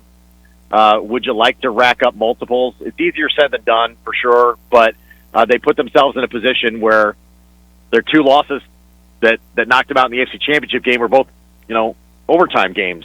So they've been right there to get to a whole bunch more. And so, we got a little greedy around here. I don't think it's, if they don't make it, blow it up type territory like some other teams are, but it is definitely, okay, Andy Reid's not getting any younger here. Patrick was the old man AFC quarterback somehow this year at the ripe old age of 27. So, it's time to get going because the AFC seemingly is only going to get stronger. So, the pressure's there, and certainly when you've been, again, hosting now 5 straight AFC championship games, you get a little bit greedy for hardware. By the way, I've loved seeing the revitalization of Jerick McKinnon on this year's team. He was a former Viking. I loved watching him when he was with the Vikes, and I think he's had a huge role for you. I think he's kind of an X factor in this game. Yeah, he's been terrific all season long. Has really gained the trust of Mahomes in the passing game especially. They run a lot of screen plays for him, but also he is not a big man. He is a little dude that may be the toughest pound-for-pound guy on this Chiefs roster. They ask him to chip defensive ends. He stays in and blocks. He gets out and really is not afraid to be physical when it comes to contact after catching the ball or running the ball. He's been great, and he's been awesome in the 4-minute offense, especially those types of situation, red zone type things, and obviously had that streak of touchdown receptions to set an NFL record for a running back. He's had a fantastic season and just one more offensive piece for the Chiefs. I mean, the tight end and Travis Kelce, obviously. Jerick McKinnon, I wouldn't have thought would have been, I don't know how far down the list. If you asked me before the season, he'd be in the vital pass catchers for the Chiefs, but he's right up there behind Travis Kelce this season. He's had an amazing run. Yeah, absolutely. He's an expert on all things Kansas City Chiefs and the bone of the ankle. He knows everything there is to know about the ankle. Josh Klingler, nice enough to join us here on our Epic Companies Hotline. Josh, appreciate you coming on. I know it's a busy time for you guys down there. So best of luck with the game and the broadcast, and hopefully talk to you again down the road. Should be fun. Hope they're playing after Sunday. That's the goal. Keep going. There you go. Josh Klingler, nice enough to give us some time on our Epic Companies Hotline from down there in Kansas City on KCSP 610 Sports in Kansas City. Also the sideline reporter for the Chiefs radio network. Maybe we do picks tomorrow of these 2 AFC NFC championship games. Won't be any ice buckets on the line for Rob. Don't worry about that. But maybe do some picks of them. I think they're going to be great games. That's the main thing. I think there's going to be 2 really, really good games. The Eagles 49ers feels like a really low-scoring physical game. Chiefs Bengals has the potential to get a little bit more track meet-esque. It could be. I feel that too. And you think about just the high-powered offense of Mahomes and Burrow and how well are they going to do against each other. I like that matchup. 60 over or under, Micah. 60 points over or under total. Under, because the weather's going to be chilly. 12 degrees Sunday night in Kansas City. Okay. So I don't know if that be a lot of snow though. I don't know if that. But that's why I'm saying it could affect it a little bit. Both of these teams are used to some coldish weather, but I think at some point weather does play a factor. It does. No, cold's not going to affect. If it was windy, it would. 12 degrees, that's cold, but they're used to it. Joe Burrow's he's from Cincinnati. He's from Ohio. But does the cold favor Cincinnati? I think a cold weather game favors Cincinnati. It does. They're the tougher team, in my opinion. Ooh. Bulletin board material. Andy Reid's going to clip that. They're the tougher team. Look what they just did to Buffalo. They manhandle people. Cordell Volson, the head of that line right now. Micah Bindy's going to be on a loop in the Chiefs locker room. Tougher team. I don't know about that. The 2 very good teams. And you can say that the Bengals are the tougher team. The cool, or not the cool, but the interesting side of this one is kind of what I talked about there with Josh. If you don't win this one, if you're the Chiefs, okay, 5 straight, it's a great run. You have been to 2 still. You've been to 2 of the last, well, that'd be then 5 Super Bowls, I guess, which is obviously a phenomenal run. But it feels a little bit like you're wasting Patrick Mahomes. You haven't gotten to enough Super Bowls, that kind of thing. And if the Bengals win, I think it's pretty easy to say Joe Burrow's a better quarterback than Mahomes. Like that's a conversation you're going to have. If Burrow beats him a 4th straight time, undefeated, that's a conversation you're going to have to start having. That is a ridiculous conversation. Nope. Not better quarterback. He's a part of a better team. He's a part of a better team and beats him, but better quarterback, not a chance. You will not win that discussion. You think he was part of a better team last year? Yeah, better team. You think the Bengals were a better team at that moment? At that moment. No. Travis Kelce, Tyreek Hill, everything they had. Any given Sunday. Sunday. Obviously, any given Sunday, and they won. But so they were the better team that day. And when you compare the two rosters, you're going to take the roster of the Chiefs over the Bengals last year. Okay, they had better. Maybe they had better City. Skill talent, but better team. Which team won? The Bengals did. They were the better team that day, and they almost won the Super Bowl too. They were the better too. team that day. It's a completely different discussion. They're also an offensive line that gave up 9 sacks in a playoff game last year. And your quarterback does make who the team it is. So, I mean, you take Burrow out of the equation. Burrow's the reason they got to the Super Bowl last year. He is the team. Yeah. Quarterback is the team? The quarterback's the team in this situation. Yeah, it's a team game, but Burrow did a whole heck of a lot last year, and he's still doing a ton this year, too. But he's not better than Patrick Mahomes. You will not convince me of that. Well, if he beats him 4 straight times. That's not twice the Bengals in Kansas beat the City. Chiefs 4 straight times. Not Joe Burrow beat Patrick Mahomes 4 straight times.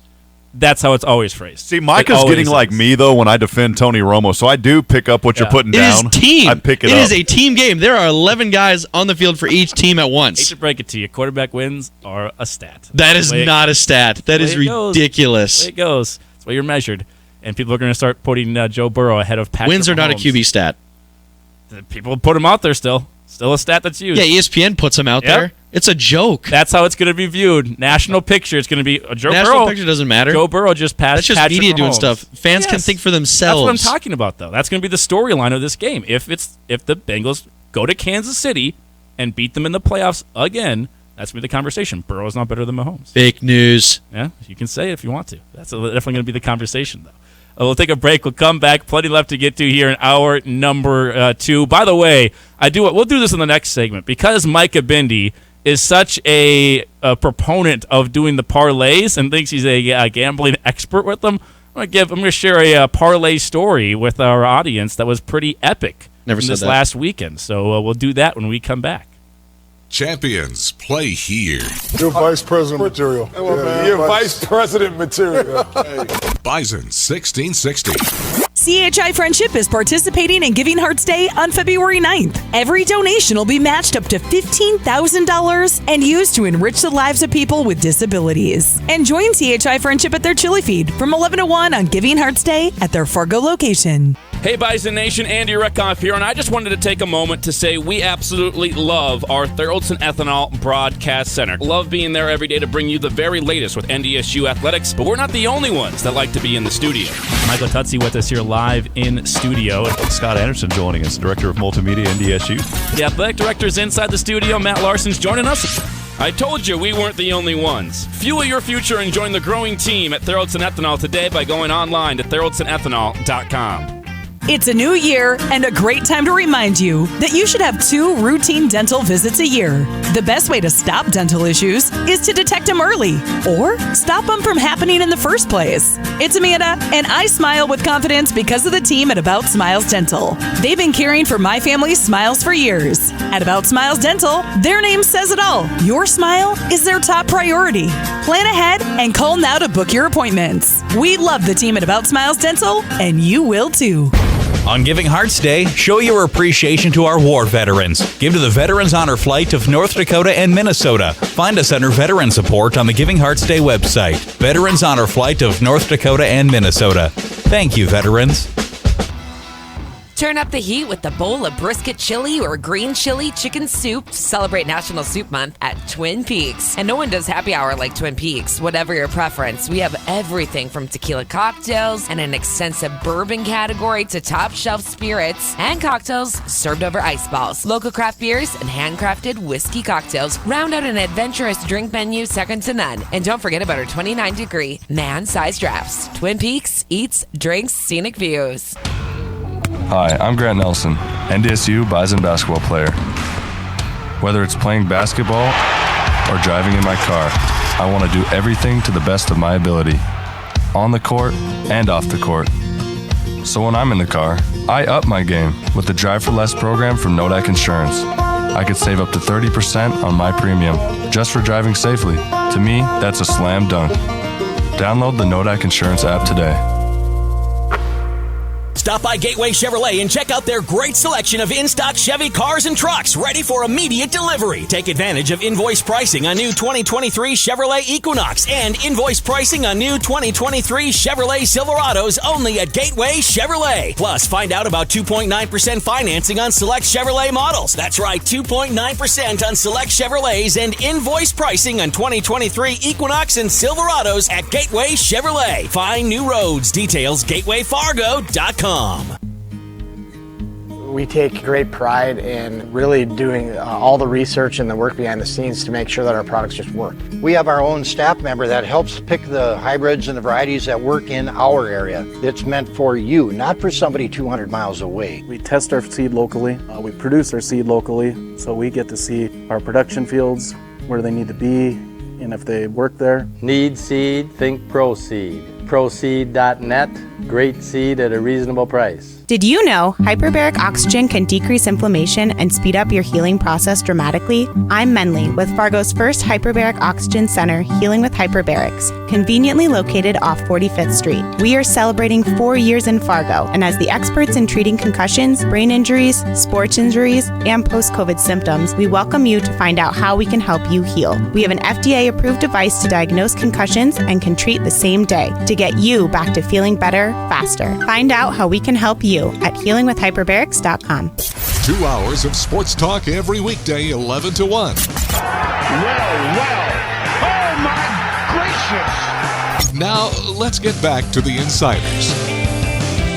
You can watch the show every day on our Facebook page, Bison1660. You can also find out all the latest on NDSU athletics there, Bison1660 on Facebook or on Twitter. You can watch our shows live there on our Facebook page via the Horsch Cam, Horsch Farming with Passion, online at horsch.com, HORSCH.com. Hello to everybody watching us on the Horsch Cam. Also, if you're listening in your cars, you might have noticed something different over the last couple of weeks here. Haven't really talked about a whole lot. Put a picture up on my own Twitter account at Andy on the AM today. But we've got this new setup for all your radios in your car. You can, kind of a little graphic. If you've got HD radio, you see the graphic up there for Bison 1660 or the Insiders. I'll put stuff up there for Fox Sports shows as well, like the Dan Patrick Show. You got some different graphics, some different lettering up there. Cool opportunity for some advertisers as well jumping on board, hopefully, with us here on Bison 1660. A chance for your image of your business to be right there on somebody's radio, right in front of you.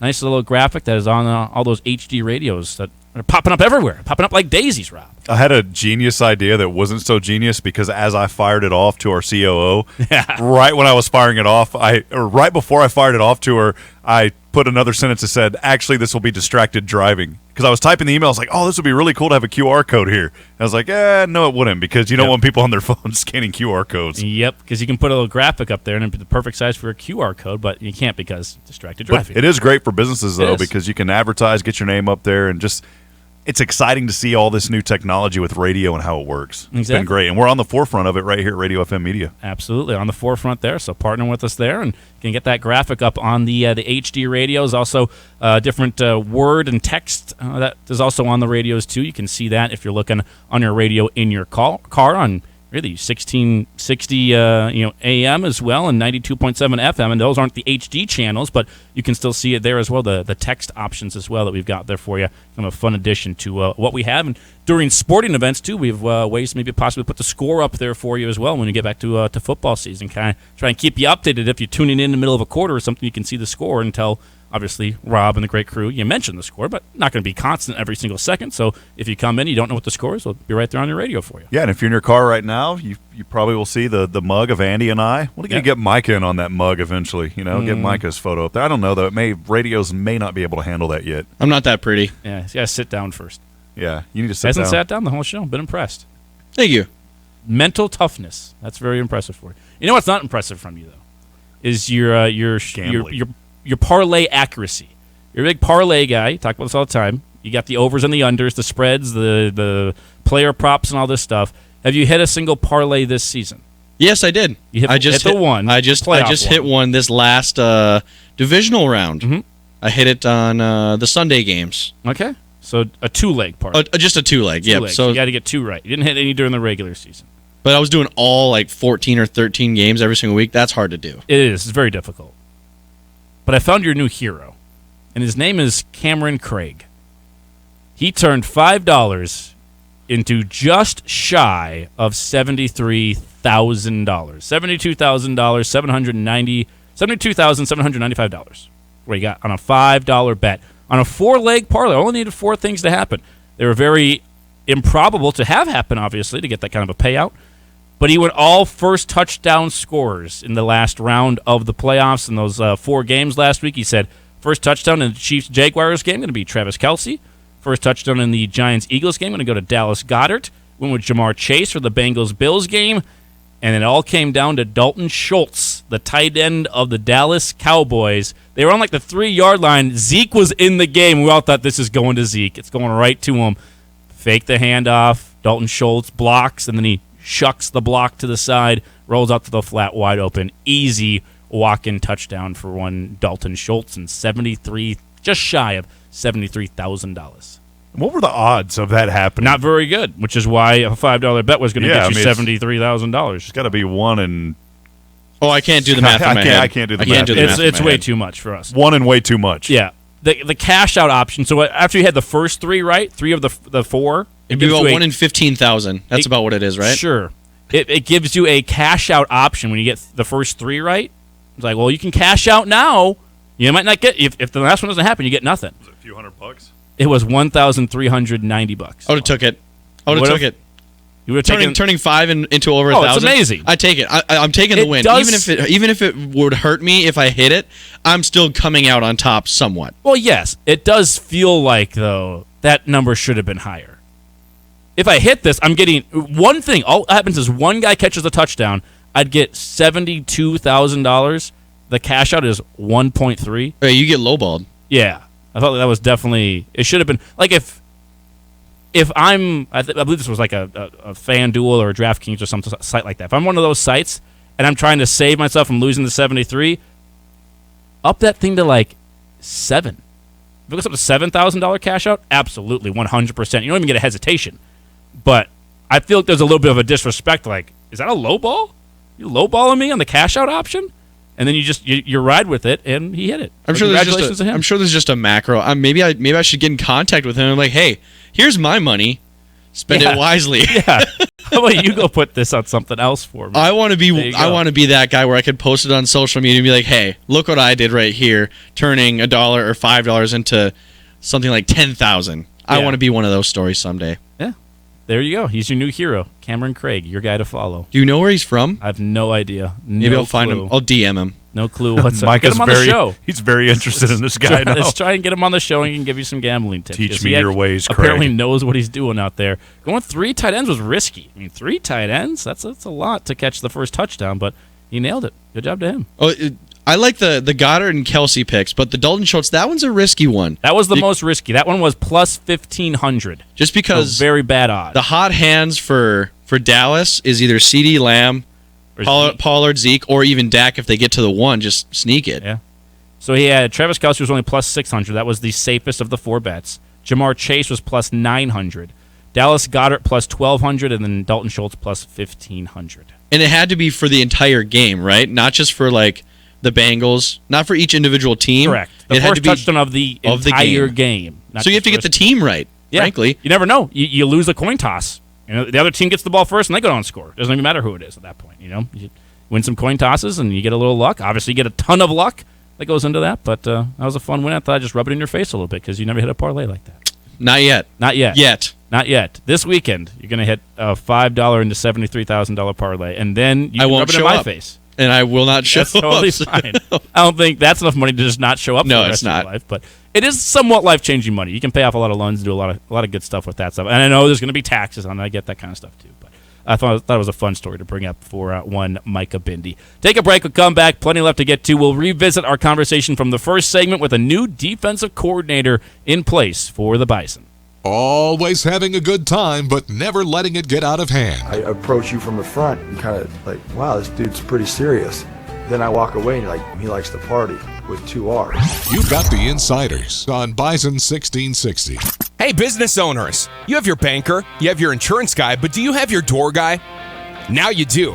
Davtech Window Services also specializes in commercial door and window repair and replacement. Davtech is proud to be known for their excellent commercial services as on the NDSU campus. Choose the door and window experts that will deliver top-rated products as well as the experienced technicians that do it right the first time. A decade of service with a century of experience. Online at davtechwindowservices.com. That's davtechwindowservices.com. It's a new year and great time to take a fresh look at your ag operation. This is Scott Zalondik with Cornerstone Bank. There's a lot of operating and financing decisions to make between now and spring.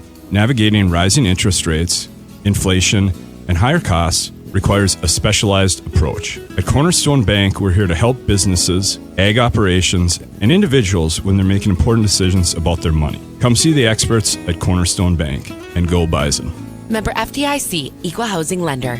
Don't let your profits get stuck in your truck this spring. Dirt, rock, let it slide with Super Slide. Super Slide is a plastic, non-stick, self-lubricating, and seamless liner that eliminates haulback in your dump box or dump trailer. Super Slide is available in various grades, widths, and thicknesses, and Horn Plastics can have you in and out in no time. Get your new liner now to ensure you maximize productivity and profitability in 2023. Super Slide from Horn Plastics, created and preferred for every job. Visit hornplastics.com to schedule your installation.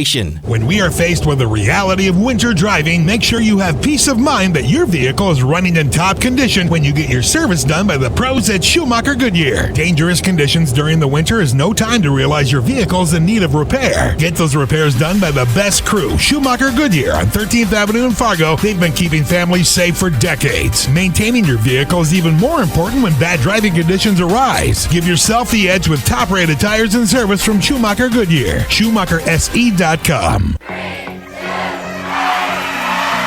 That was not the countdown to a new year. That was the countdown to your new countertops. Don't start a new year with your old, outdated house. Instead, call Surface Specialists of the Red River Valley today. In just a few hours, they can repair and refinish your outdated countertops, sink, tub, or shower. Call Surface Specialists of the Red River Valley at 701-526-3800. Surface Specialists of the Red River Valley. Don't replace, repair, and refinish. The 6-pack in a pound is now $2 off at Taco John's. But what's the right occasion to enjoy 6 crunchy tacos loaded with seasoned beef plus a pound of potato olays? How about date night, movie night, 1,000-piece puzzle night, picnics in the park, picnics in your kitchen, camping, tailgates, anniversaries, bribing friends, bribing pets, bribing yourself, birthdays, holidays, and any day that ends in Y, to name a few. The 6-pack in a pound, now $2 off, only from Taco John's. Bigger, bolder, better. Download the app, earn free food. Experience is what builds the future of glass at Cardinal IG in Fargo. Cardinal IG is leading the industry in the development of superior glass for the residential window industry. Their highly motivated and talented employees design and manufacture the best glass in the industry. This January, Cardinal IG would like to say thank you to Araz Khalid, who is celebrating 10 years, and to Cyril Dermian and Teresa Arap, who are celebrating their first year at Cardinal IG. To view open positions or to apply, visit CardinalFargo.com. Corwin Public Wholesale is conducting a special used vehicle buyback. Any used car, truck, or SUV, we will buy it. Trying to trade your vehicle and not getting what it's worth? We will buy it. Need some extra cash? We will buy it. Whether it's worth $500,000 or $50,000, we will buy it. We want to buy your vehicle. Corwin Public Wholesale, right on the price, right on the I-29 frontage road, Fargo. If you need any professional advice, they may not be your guys. You want answers! I want the truth! You can't handle the truth! But if you need information on NDSU, then they got you covered. It's the Insiders on Bison 1660.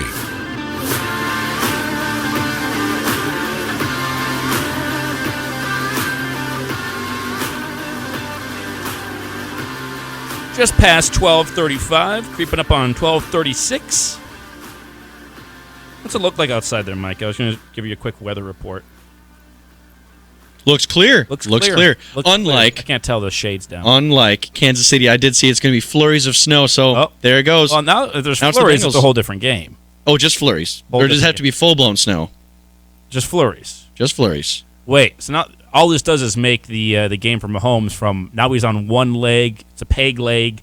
He's had an arm amputated, and now he's dealing with a snow blizzard, the biggest blizzard that ever hit Kansas City. Probably. All at the And I same heard time. storyline is the building. mythical legend of Patrick Mahomes. And I heard he got poked in the eye. Yes. And he's going to have to wear an eye patch as well. The ankle, man. Can't play with it. Fingernail got ripped off, too, on the door when he was getting out for practice. So all this is adding up. On his throwing hand. And the football that the Chiefs use actually weighs 55 pounds.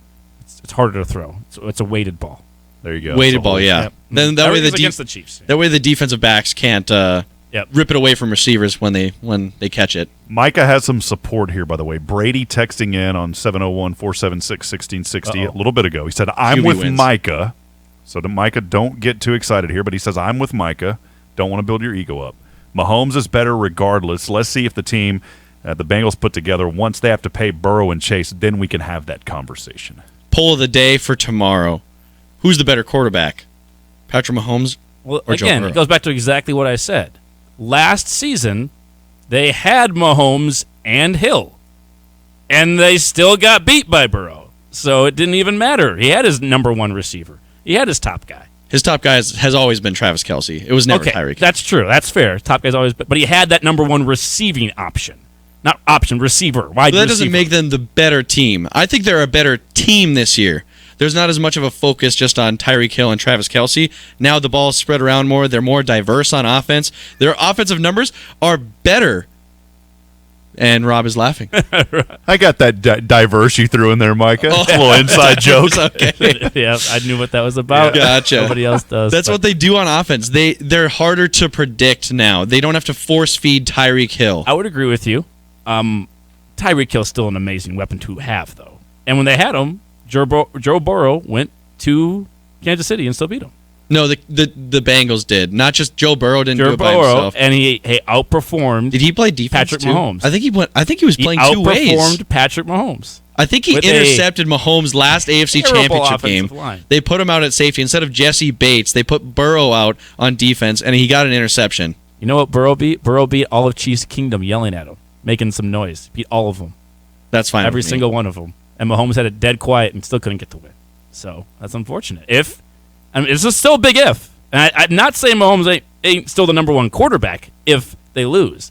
I'm saying that's a discussion that's going to be had. Okay, the discussion will be had because but Burrow it's will a, beat it's a them four false straight discussion, times. a very false discussion where it's like it doesn't matter. It's like the Bengals were the better team, and I think, frankly, if they're a little bit healthier, I'd say they're the better team again this year. If healthier on the offensive line, Fair, yeah. If they were healthier on the offensive line, which they just aren't, unfortunately, right now. But again, all you need is 67 Cordell Wilson. That's all Exactly. you got. That's all you need. Mauler. And I'm hoping the Bengals win because I'd love for Cordell to, get to go to a Super Bowl. I think that'd be really, really cool. Also, I know me saying that is blasphemy to one Jory Collins if he happens to be listening. I'm kind of torn in this game because I want the coach to be happy. His team wins. That'd be great. But I also want Cordell, so I'm kind of torn. I'm a little bit split. I guess Jory Collins is a huge Kansas City Chiefs fan. And the coaches show on next Monday will be a lot more fun if the Chiefs win and they're going to a Super Bowl than if the Chiefs were to lose. what is Cordell's saying? Dirty, stinky. Sure. I thought it was just optimal football temperature. No, but there was another one where pregame back when he was a Bison, he was like dirty, stinky, and then there's another word that was ugly. Not ugly, but you go figure this out, and we're going to talk do about the new defensive coordinator hire instead. Yes. For NDSU, Jason Petrino. He's not dirty, he's not stinky, and he's not ugly. Jason Petrino, the new defensive coordinator hire for NDSU, is announced before the show today around 10 o'clock. We will have Coach on tomorrow, nailing down the time just a little bit, what kind of works in his schedule, but he will be on the show tomorrow. So make sure you're tuned in and get the first chance to hear from that defensive coordinator hire for the Bison, the new leader of Code Green, Jason Petrino, coming over. If you didn't hear us on the first segment of the show, just a little bit of, not going to go through the whole thing again, but a little bit of the background on Jason Petrino. He's spent time in the Missouri Valley Conference, obviously. He was at Southern Illinois for the last 4 years there. He's also been a head coach before at the NAIA ranks, Rocky Mountain College in Montana. Had some time at SIU, some time at South Dakota from 2012 to 2015 as the team's defensive coordinator and defensive backs coach. At Southern Illinois, he was a defensive coordinator and also the safeties coach. So he's got plenty of experience coaching the secondary, an area where NDSU is going to be turning over a lot there. And by a lot, I mean everybody. All the starters will be turning over there at that position from what it was at the start of this last season. So you're going to be turning over quite a bit in that secondary area and on the defense as a whole. But Jason Petrino going to be coming in. I love the fact that he's got that coordinator experience already at a few stops in the Valley. He's been a head coach, too, at the NAIA ranks. He's coached a whole bunch of places. He's coached around.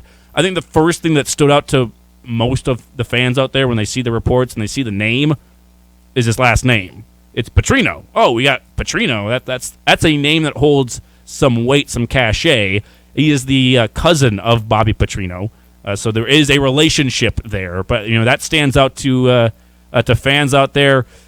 Bobby Petrino is more of the offensive mind. Jason Petrino here obviously is more of the defensive side of things, but he is the cousin to Bobby Petrino there. He'll be the new defensive coordinator here for NDSU, taking over for David Braun, and excited about it. He improved Southern Illinois' defense, defensive scoring defense, if you will, from 40.7 to 23 points per game the next year when he took over, and from 221 yards per game given up on the ground to 154 yards per game given up on the ground. And in 2022, they were the sixth best FCS rushing defense in the country, allowing just 105 yards per game.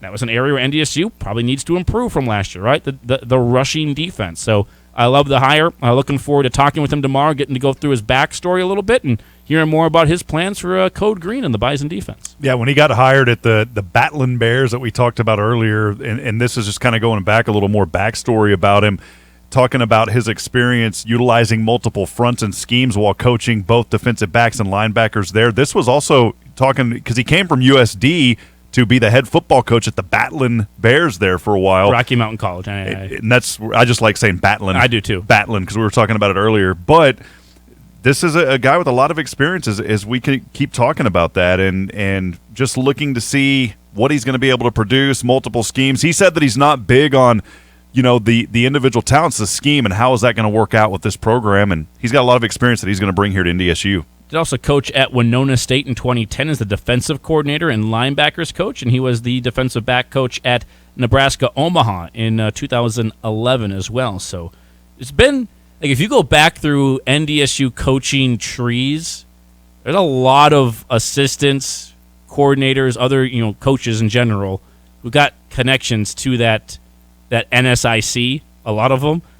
Even Matt Entz, connections to Winona State. I believe they missed by a year. Entz and Petrino, I have to go back and double-check the years quickly. But I believe they missed by a year. But there's a lot of people. Winona State was a school they were at before. Or you think of Noah Pauley, who just left and is going to Iowa State. Well, he was Duluth. There's a lot of those NSIC connections. So I'm looking forward to talking to him a little bit about that and his experience in the NSIC. And then obviously, taking from there, going to the Missouri Valley Conference, you get USD, you get SIU, a little bit of an experience in this conference, which I think is also important that he's played against, he's game planned against teams in this conference. But the most important thing is for a defense that's going to be turning over a lot of personnel on the field, I think you got someone that comes in with a wealth of knowledge and experience as a defensive coordinator calling plays and going through that process will not be foreign to him. I was trying to find, word for word. I didn't want to mislead. He said his belief is that success is achieved from having the right players who possess the proper fundamentals rather than scheme. There you go. So Jason Petrino, the next leader of Code Green for the Bison, announced earlier today. They do still have that one other coaching vacancy, if you will, with Noah Pauley moving on to Iowa State. Got to hire another offensive assistant. Could be wide receivers coach, or they could shuffle some things around and open up a different spot and then hire somebody else for a different position group out there. Again, congratulations to Noah. It's a great spot for him. Happy for him and his family. It is a loaded wide receivers group. I know we haven't seen all of them on the field yet, but there is definitely a lot of talent in that room, and a big reason why there's so much talent is because of the work that Noah Pauley and others, but Noah Pauley did a great job coaching that group up and a very talented group that some coach is going to get the chance to kind of mold and take over when he comes into the program. And looking forward to talking to whoever that coach is when we have him on once that is announced in the future. But we will be having Jason Petrino on tomorrow on the program, so make sure you're tuned in. We'll have him on with us on the Insiders. One more break. We'll come back, wrap up the show for you next year on a Thursday edition, just a day away from NDSU and UND. Maybe we close this show out by giving away a pair of NDSU men's basketball tickets. Maybe we do that as well on the other side of this last break on the Insiders. Your home for the Thundering Herd. Hey, you got any left-handed football? Bison 1660. In 1953, Bill Samuels created a simple bourbon, while Margie Samuels worked on her creative vision. A bottle hand-dipped in red wax, wrapped in a hand-cut label, filled with handcrafted bourbon that elevated flavor and remains unchanged as of today. Aromas of woody oak, caramel, and vanilla, with a taste that is sweet and balanced with caramel, vanilla, and fruity essences. Every barrel of Maker's Mark is aged to taste, not time. Maker's Mark, the star of your home bar. Please drink responsibly.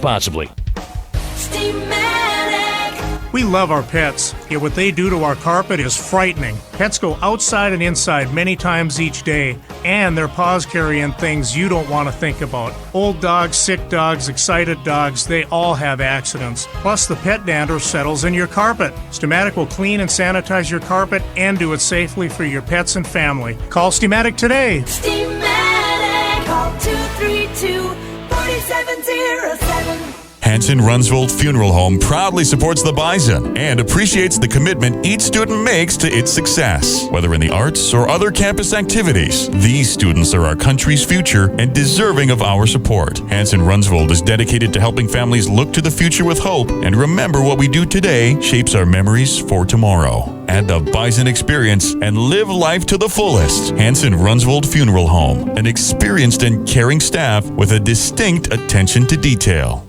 Happy Smooth Year! I'm Rachel with Waxing the City, an exclusive facial and body waxing studio for men and women. If it's been 6 months since your last visit or you've never tried Waxing the City, I invite you to try us and get 50% off your first service. We offer waxing for the body, face, arms, legs, back, bikini, and we even do Brazilians for women and men. Yes, Brazilians for men. Call and schedule your first appointment and get 50% off your first service. Waxing the City on 13th Avenue just west of Target. Let's go Waxing the City! It's a new year and a great time to remind you that you should have 2 routine dental visits a year. The best way to stop dental issues is to detect them early or stop them from happening in the first place. It's Amanda, and I smile with confidence because of the team at About Smiles Dental. They've been caring for my family's smiles for years. At About Smiles Dental, their name says it all. Your smile is their top priority. Plan ahead and call now to book your appointments. We love the team at About Smiles Dental, and you will too. Jeremy here at Horsch in Mapleton. Did you know that Horsch manufactures premier planting, seeding, and tillage solutions right here in the FM area? We are proud to be a family-owned business based out of Germany and would love for you to join our team right here in Mapleton. We offer competitive pay, full benefits, and paid family time from Christmas to New Year's. Please visit Horsch.com to view our current openings. Sight on Sound knows car audio and its evolution over time. For the longest time, it was basically like listening to a conch shell. Then things got better with stereophonic sound. Then HD was next. Until now, high-res audio. Your sound system has never sounded this crisp, this clear. And you'll find all the cutting-edge sounds at Sight on Sound. With products fully in stock, a trip to Sight on Sound has never sounded better. Sight on Sound, Main Avenue, Fargo. Bring it on home from Sight on Sound. Are you ready to take your pet's food to a whole new level? Nutrisource Pet Foods has a new spin on kombucha, and it's for your dog. Now introducing Kombucha, the perfect topper for your dog's food. Kombucha is available in 3 delicious flavors: chicken, turkey, and beef. Your pet'll love the bone broth, and the health benefits are great. It supports digestive health, hydration aid, contains postbiotics, and palatability support. All you need to do is pour over food, add water, and serve. Find out more and find a retailer at NutrisourcePetFoods.com. From the court to the field and everywhere in between. Your home for NDSU athletics. Bison 1660.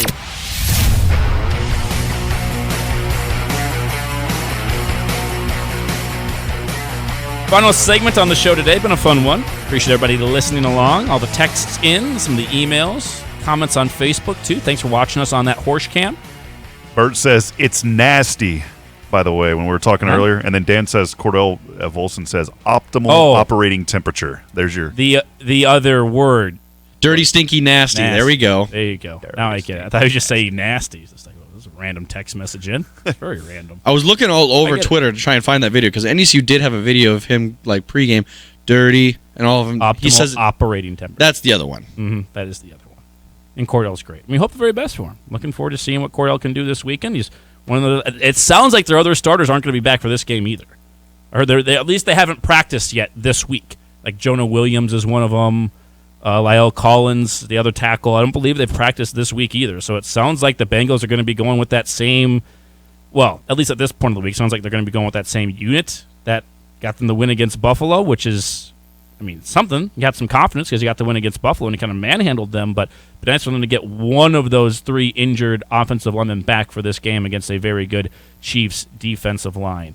By the way, again, like we said, tomorrow, Jason Petrino, new defensive coordinator, will be on the show. Also, it's getting closer and closer and closer to baseball season. Head coach Tyler Oakes, NDSU Baseball, will stop by for his first appearance of the season tomorrow on the program. Looking forward to having Coach Oakes on once again, talking about a team that is coming off of a season where they won the regular season championship last year and will now be hosting the Summit League tournament here this season at Newman Outdoor Field. So looking forward to having the old baseball coach on for the first time tomorrow. And another little tease, of course, tomorrow night is men's basketball, and we hope everybody will show up. GoBison.com, get your tickets there. But I will be talking to Joshua Strite later today, and we'll have that interview, if time allows, tomorrow. So it'll be great to catch up with Joshua and hear from him. We did also have one person comment on our Facebook page on the Horse Cam. We appreciate you guys watching there on Facebook. Bison1660 on Facebook to watch us on the Horse Cam. Every show streamed live for you. Brandon Anderson with a comment says, SDSU's game at Target Field made me think of a future game on NDSU's schedule. In 2015, NDSU has St. Thomas on the schedule for the last game of the regular season. Our non-conference games for the past decade plus have all been at the beginning of the season. Could that game have been scheduled to get a game at one of the professional sports stadiums in the cities? From Brandon there on our live stream video there on Facebook on Bison1660 there on Facebook. When you go to that 2015 schedule, NDSU has not played St. Thomas since they became a Division I university. They have faced some other Missouri Valley teams. I know they faced Northern Iowa just this past year. And they did win their the Pioneer League this past year as well, but obviously we're not ready for or eligible for the playoffs yet. November 22nd, St. Thomas. That is a game on the 2025 schedule. He's correct there. I think that might be a year. I don't know if they know quite this far up, but maybe that's a year where you have a potential bye week that weekend. And so instead of having a 3-week layoff like what SDSU had this last year, where they had the bye at the end of the regular season, then you had another one because you had a week, you had the first round bye in the playoffs, and you had another week before your next game. Basically, you have 3 weeks off. You might put a game in there to say, we don't want 3 weeks off, 2 weeks off is better. That game is currently, if you go on GoBison.com, it is scheduled to be in Fargo, North Dakota. That's where that game is scheduled to be. It is a home game against St. Thomas in Fargo, North Dakota. Could things change? Yes, there's a lot of time out there, but as of right now, that game is scheduled to be at home. So I do not think that was scheduled specifically to try and get a game at a U.S. Bank Stadium, Target Field. I've heard Allianz Field mentioned. I don't know if it's long enough professional soccer stadium. It's Allianz? It's not Alliance? Yeah, it's Allianz. Interesting. Mm-hmm. Yep, Allianz. There you go. You learned something today. Good. Welcome. I don't think that's the reason that game was scheduled. I think it's because potentially that's a year where you have the bye week at the end of the regular season. You wanted an extra game, so you don't have a 3-week layoff potentially. And it could get moved to the beginning of the year, too. You never know. Things could change and move around. That's 2025 down the road. But, yeah, we mentioned SDSU, game at Target Field, coming up this year, and taking on the Bulldogs of Drake, which means in 2027 or 2028. It's on the board, I believe. Put it up there, correct? That I predict they're going to play at U.S. Bank Stadium against North Carolina Central Eagles, because the Bison are playing against Eastern Washington Eagles this year. And so 3 or 4 years down the road, that is when SDSU will play a team named the Eagles in Minneapolis at U.S. Bank. I have not yet put it on the board, but I do have you guys on the board before, it was the Tom Brady in the playoffs or not in the playoffs. So that is next still season? on the board. Next season, whatever team he is on. He has to be on is the team, clearly. Yes. Yep.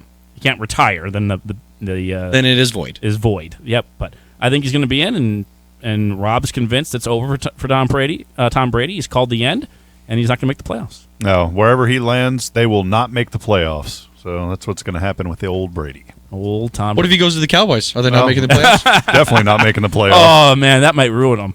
That might short circuit our good buddy Rob Pip here. Yeah, I'm not worried about it. Not worried about that. I wanted to. I know we're about to sign off. But What if you could get rid of Jerry Jones, but you had to take Tom Brady? That's a good one. Let me think about that, and I'll get back to you tomorrow because that is very questionable. I like where you're going with this. Yeah. I wanted to mention, St. Thomas, looking at that schedule, just how impressive that they've been moving up from D3 and then hopping. They were the first team ever to go D3 to D1 there in the FCS. They're building their basketball program, but they're trying to get that football program rolling as well. They had a great season last year. Yeah, solid program, and they invest into athletics, which is a good thing, and been a welcome addition, I think, to the FCS landscape overall and also to the Summit League on the basketball side. Speaking of basketball, got 2 tickets, a pair of tickets, NDSU men's basketball versus UND. Caller number 6 wins 2 tickets, 701-476-1660. Caller 6, you win 2 tickets to Bison basketball. Back with you tomorrow on The Insiders.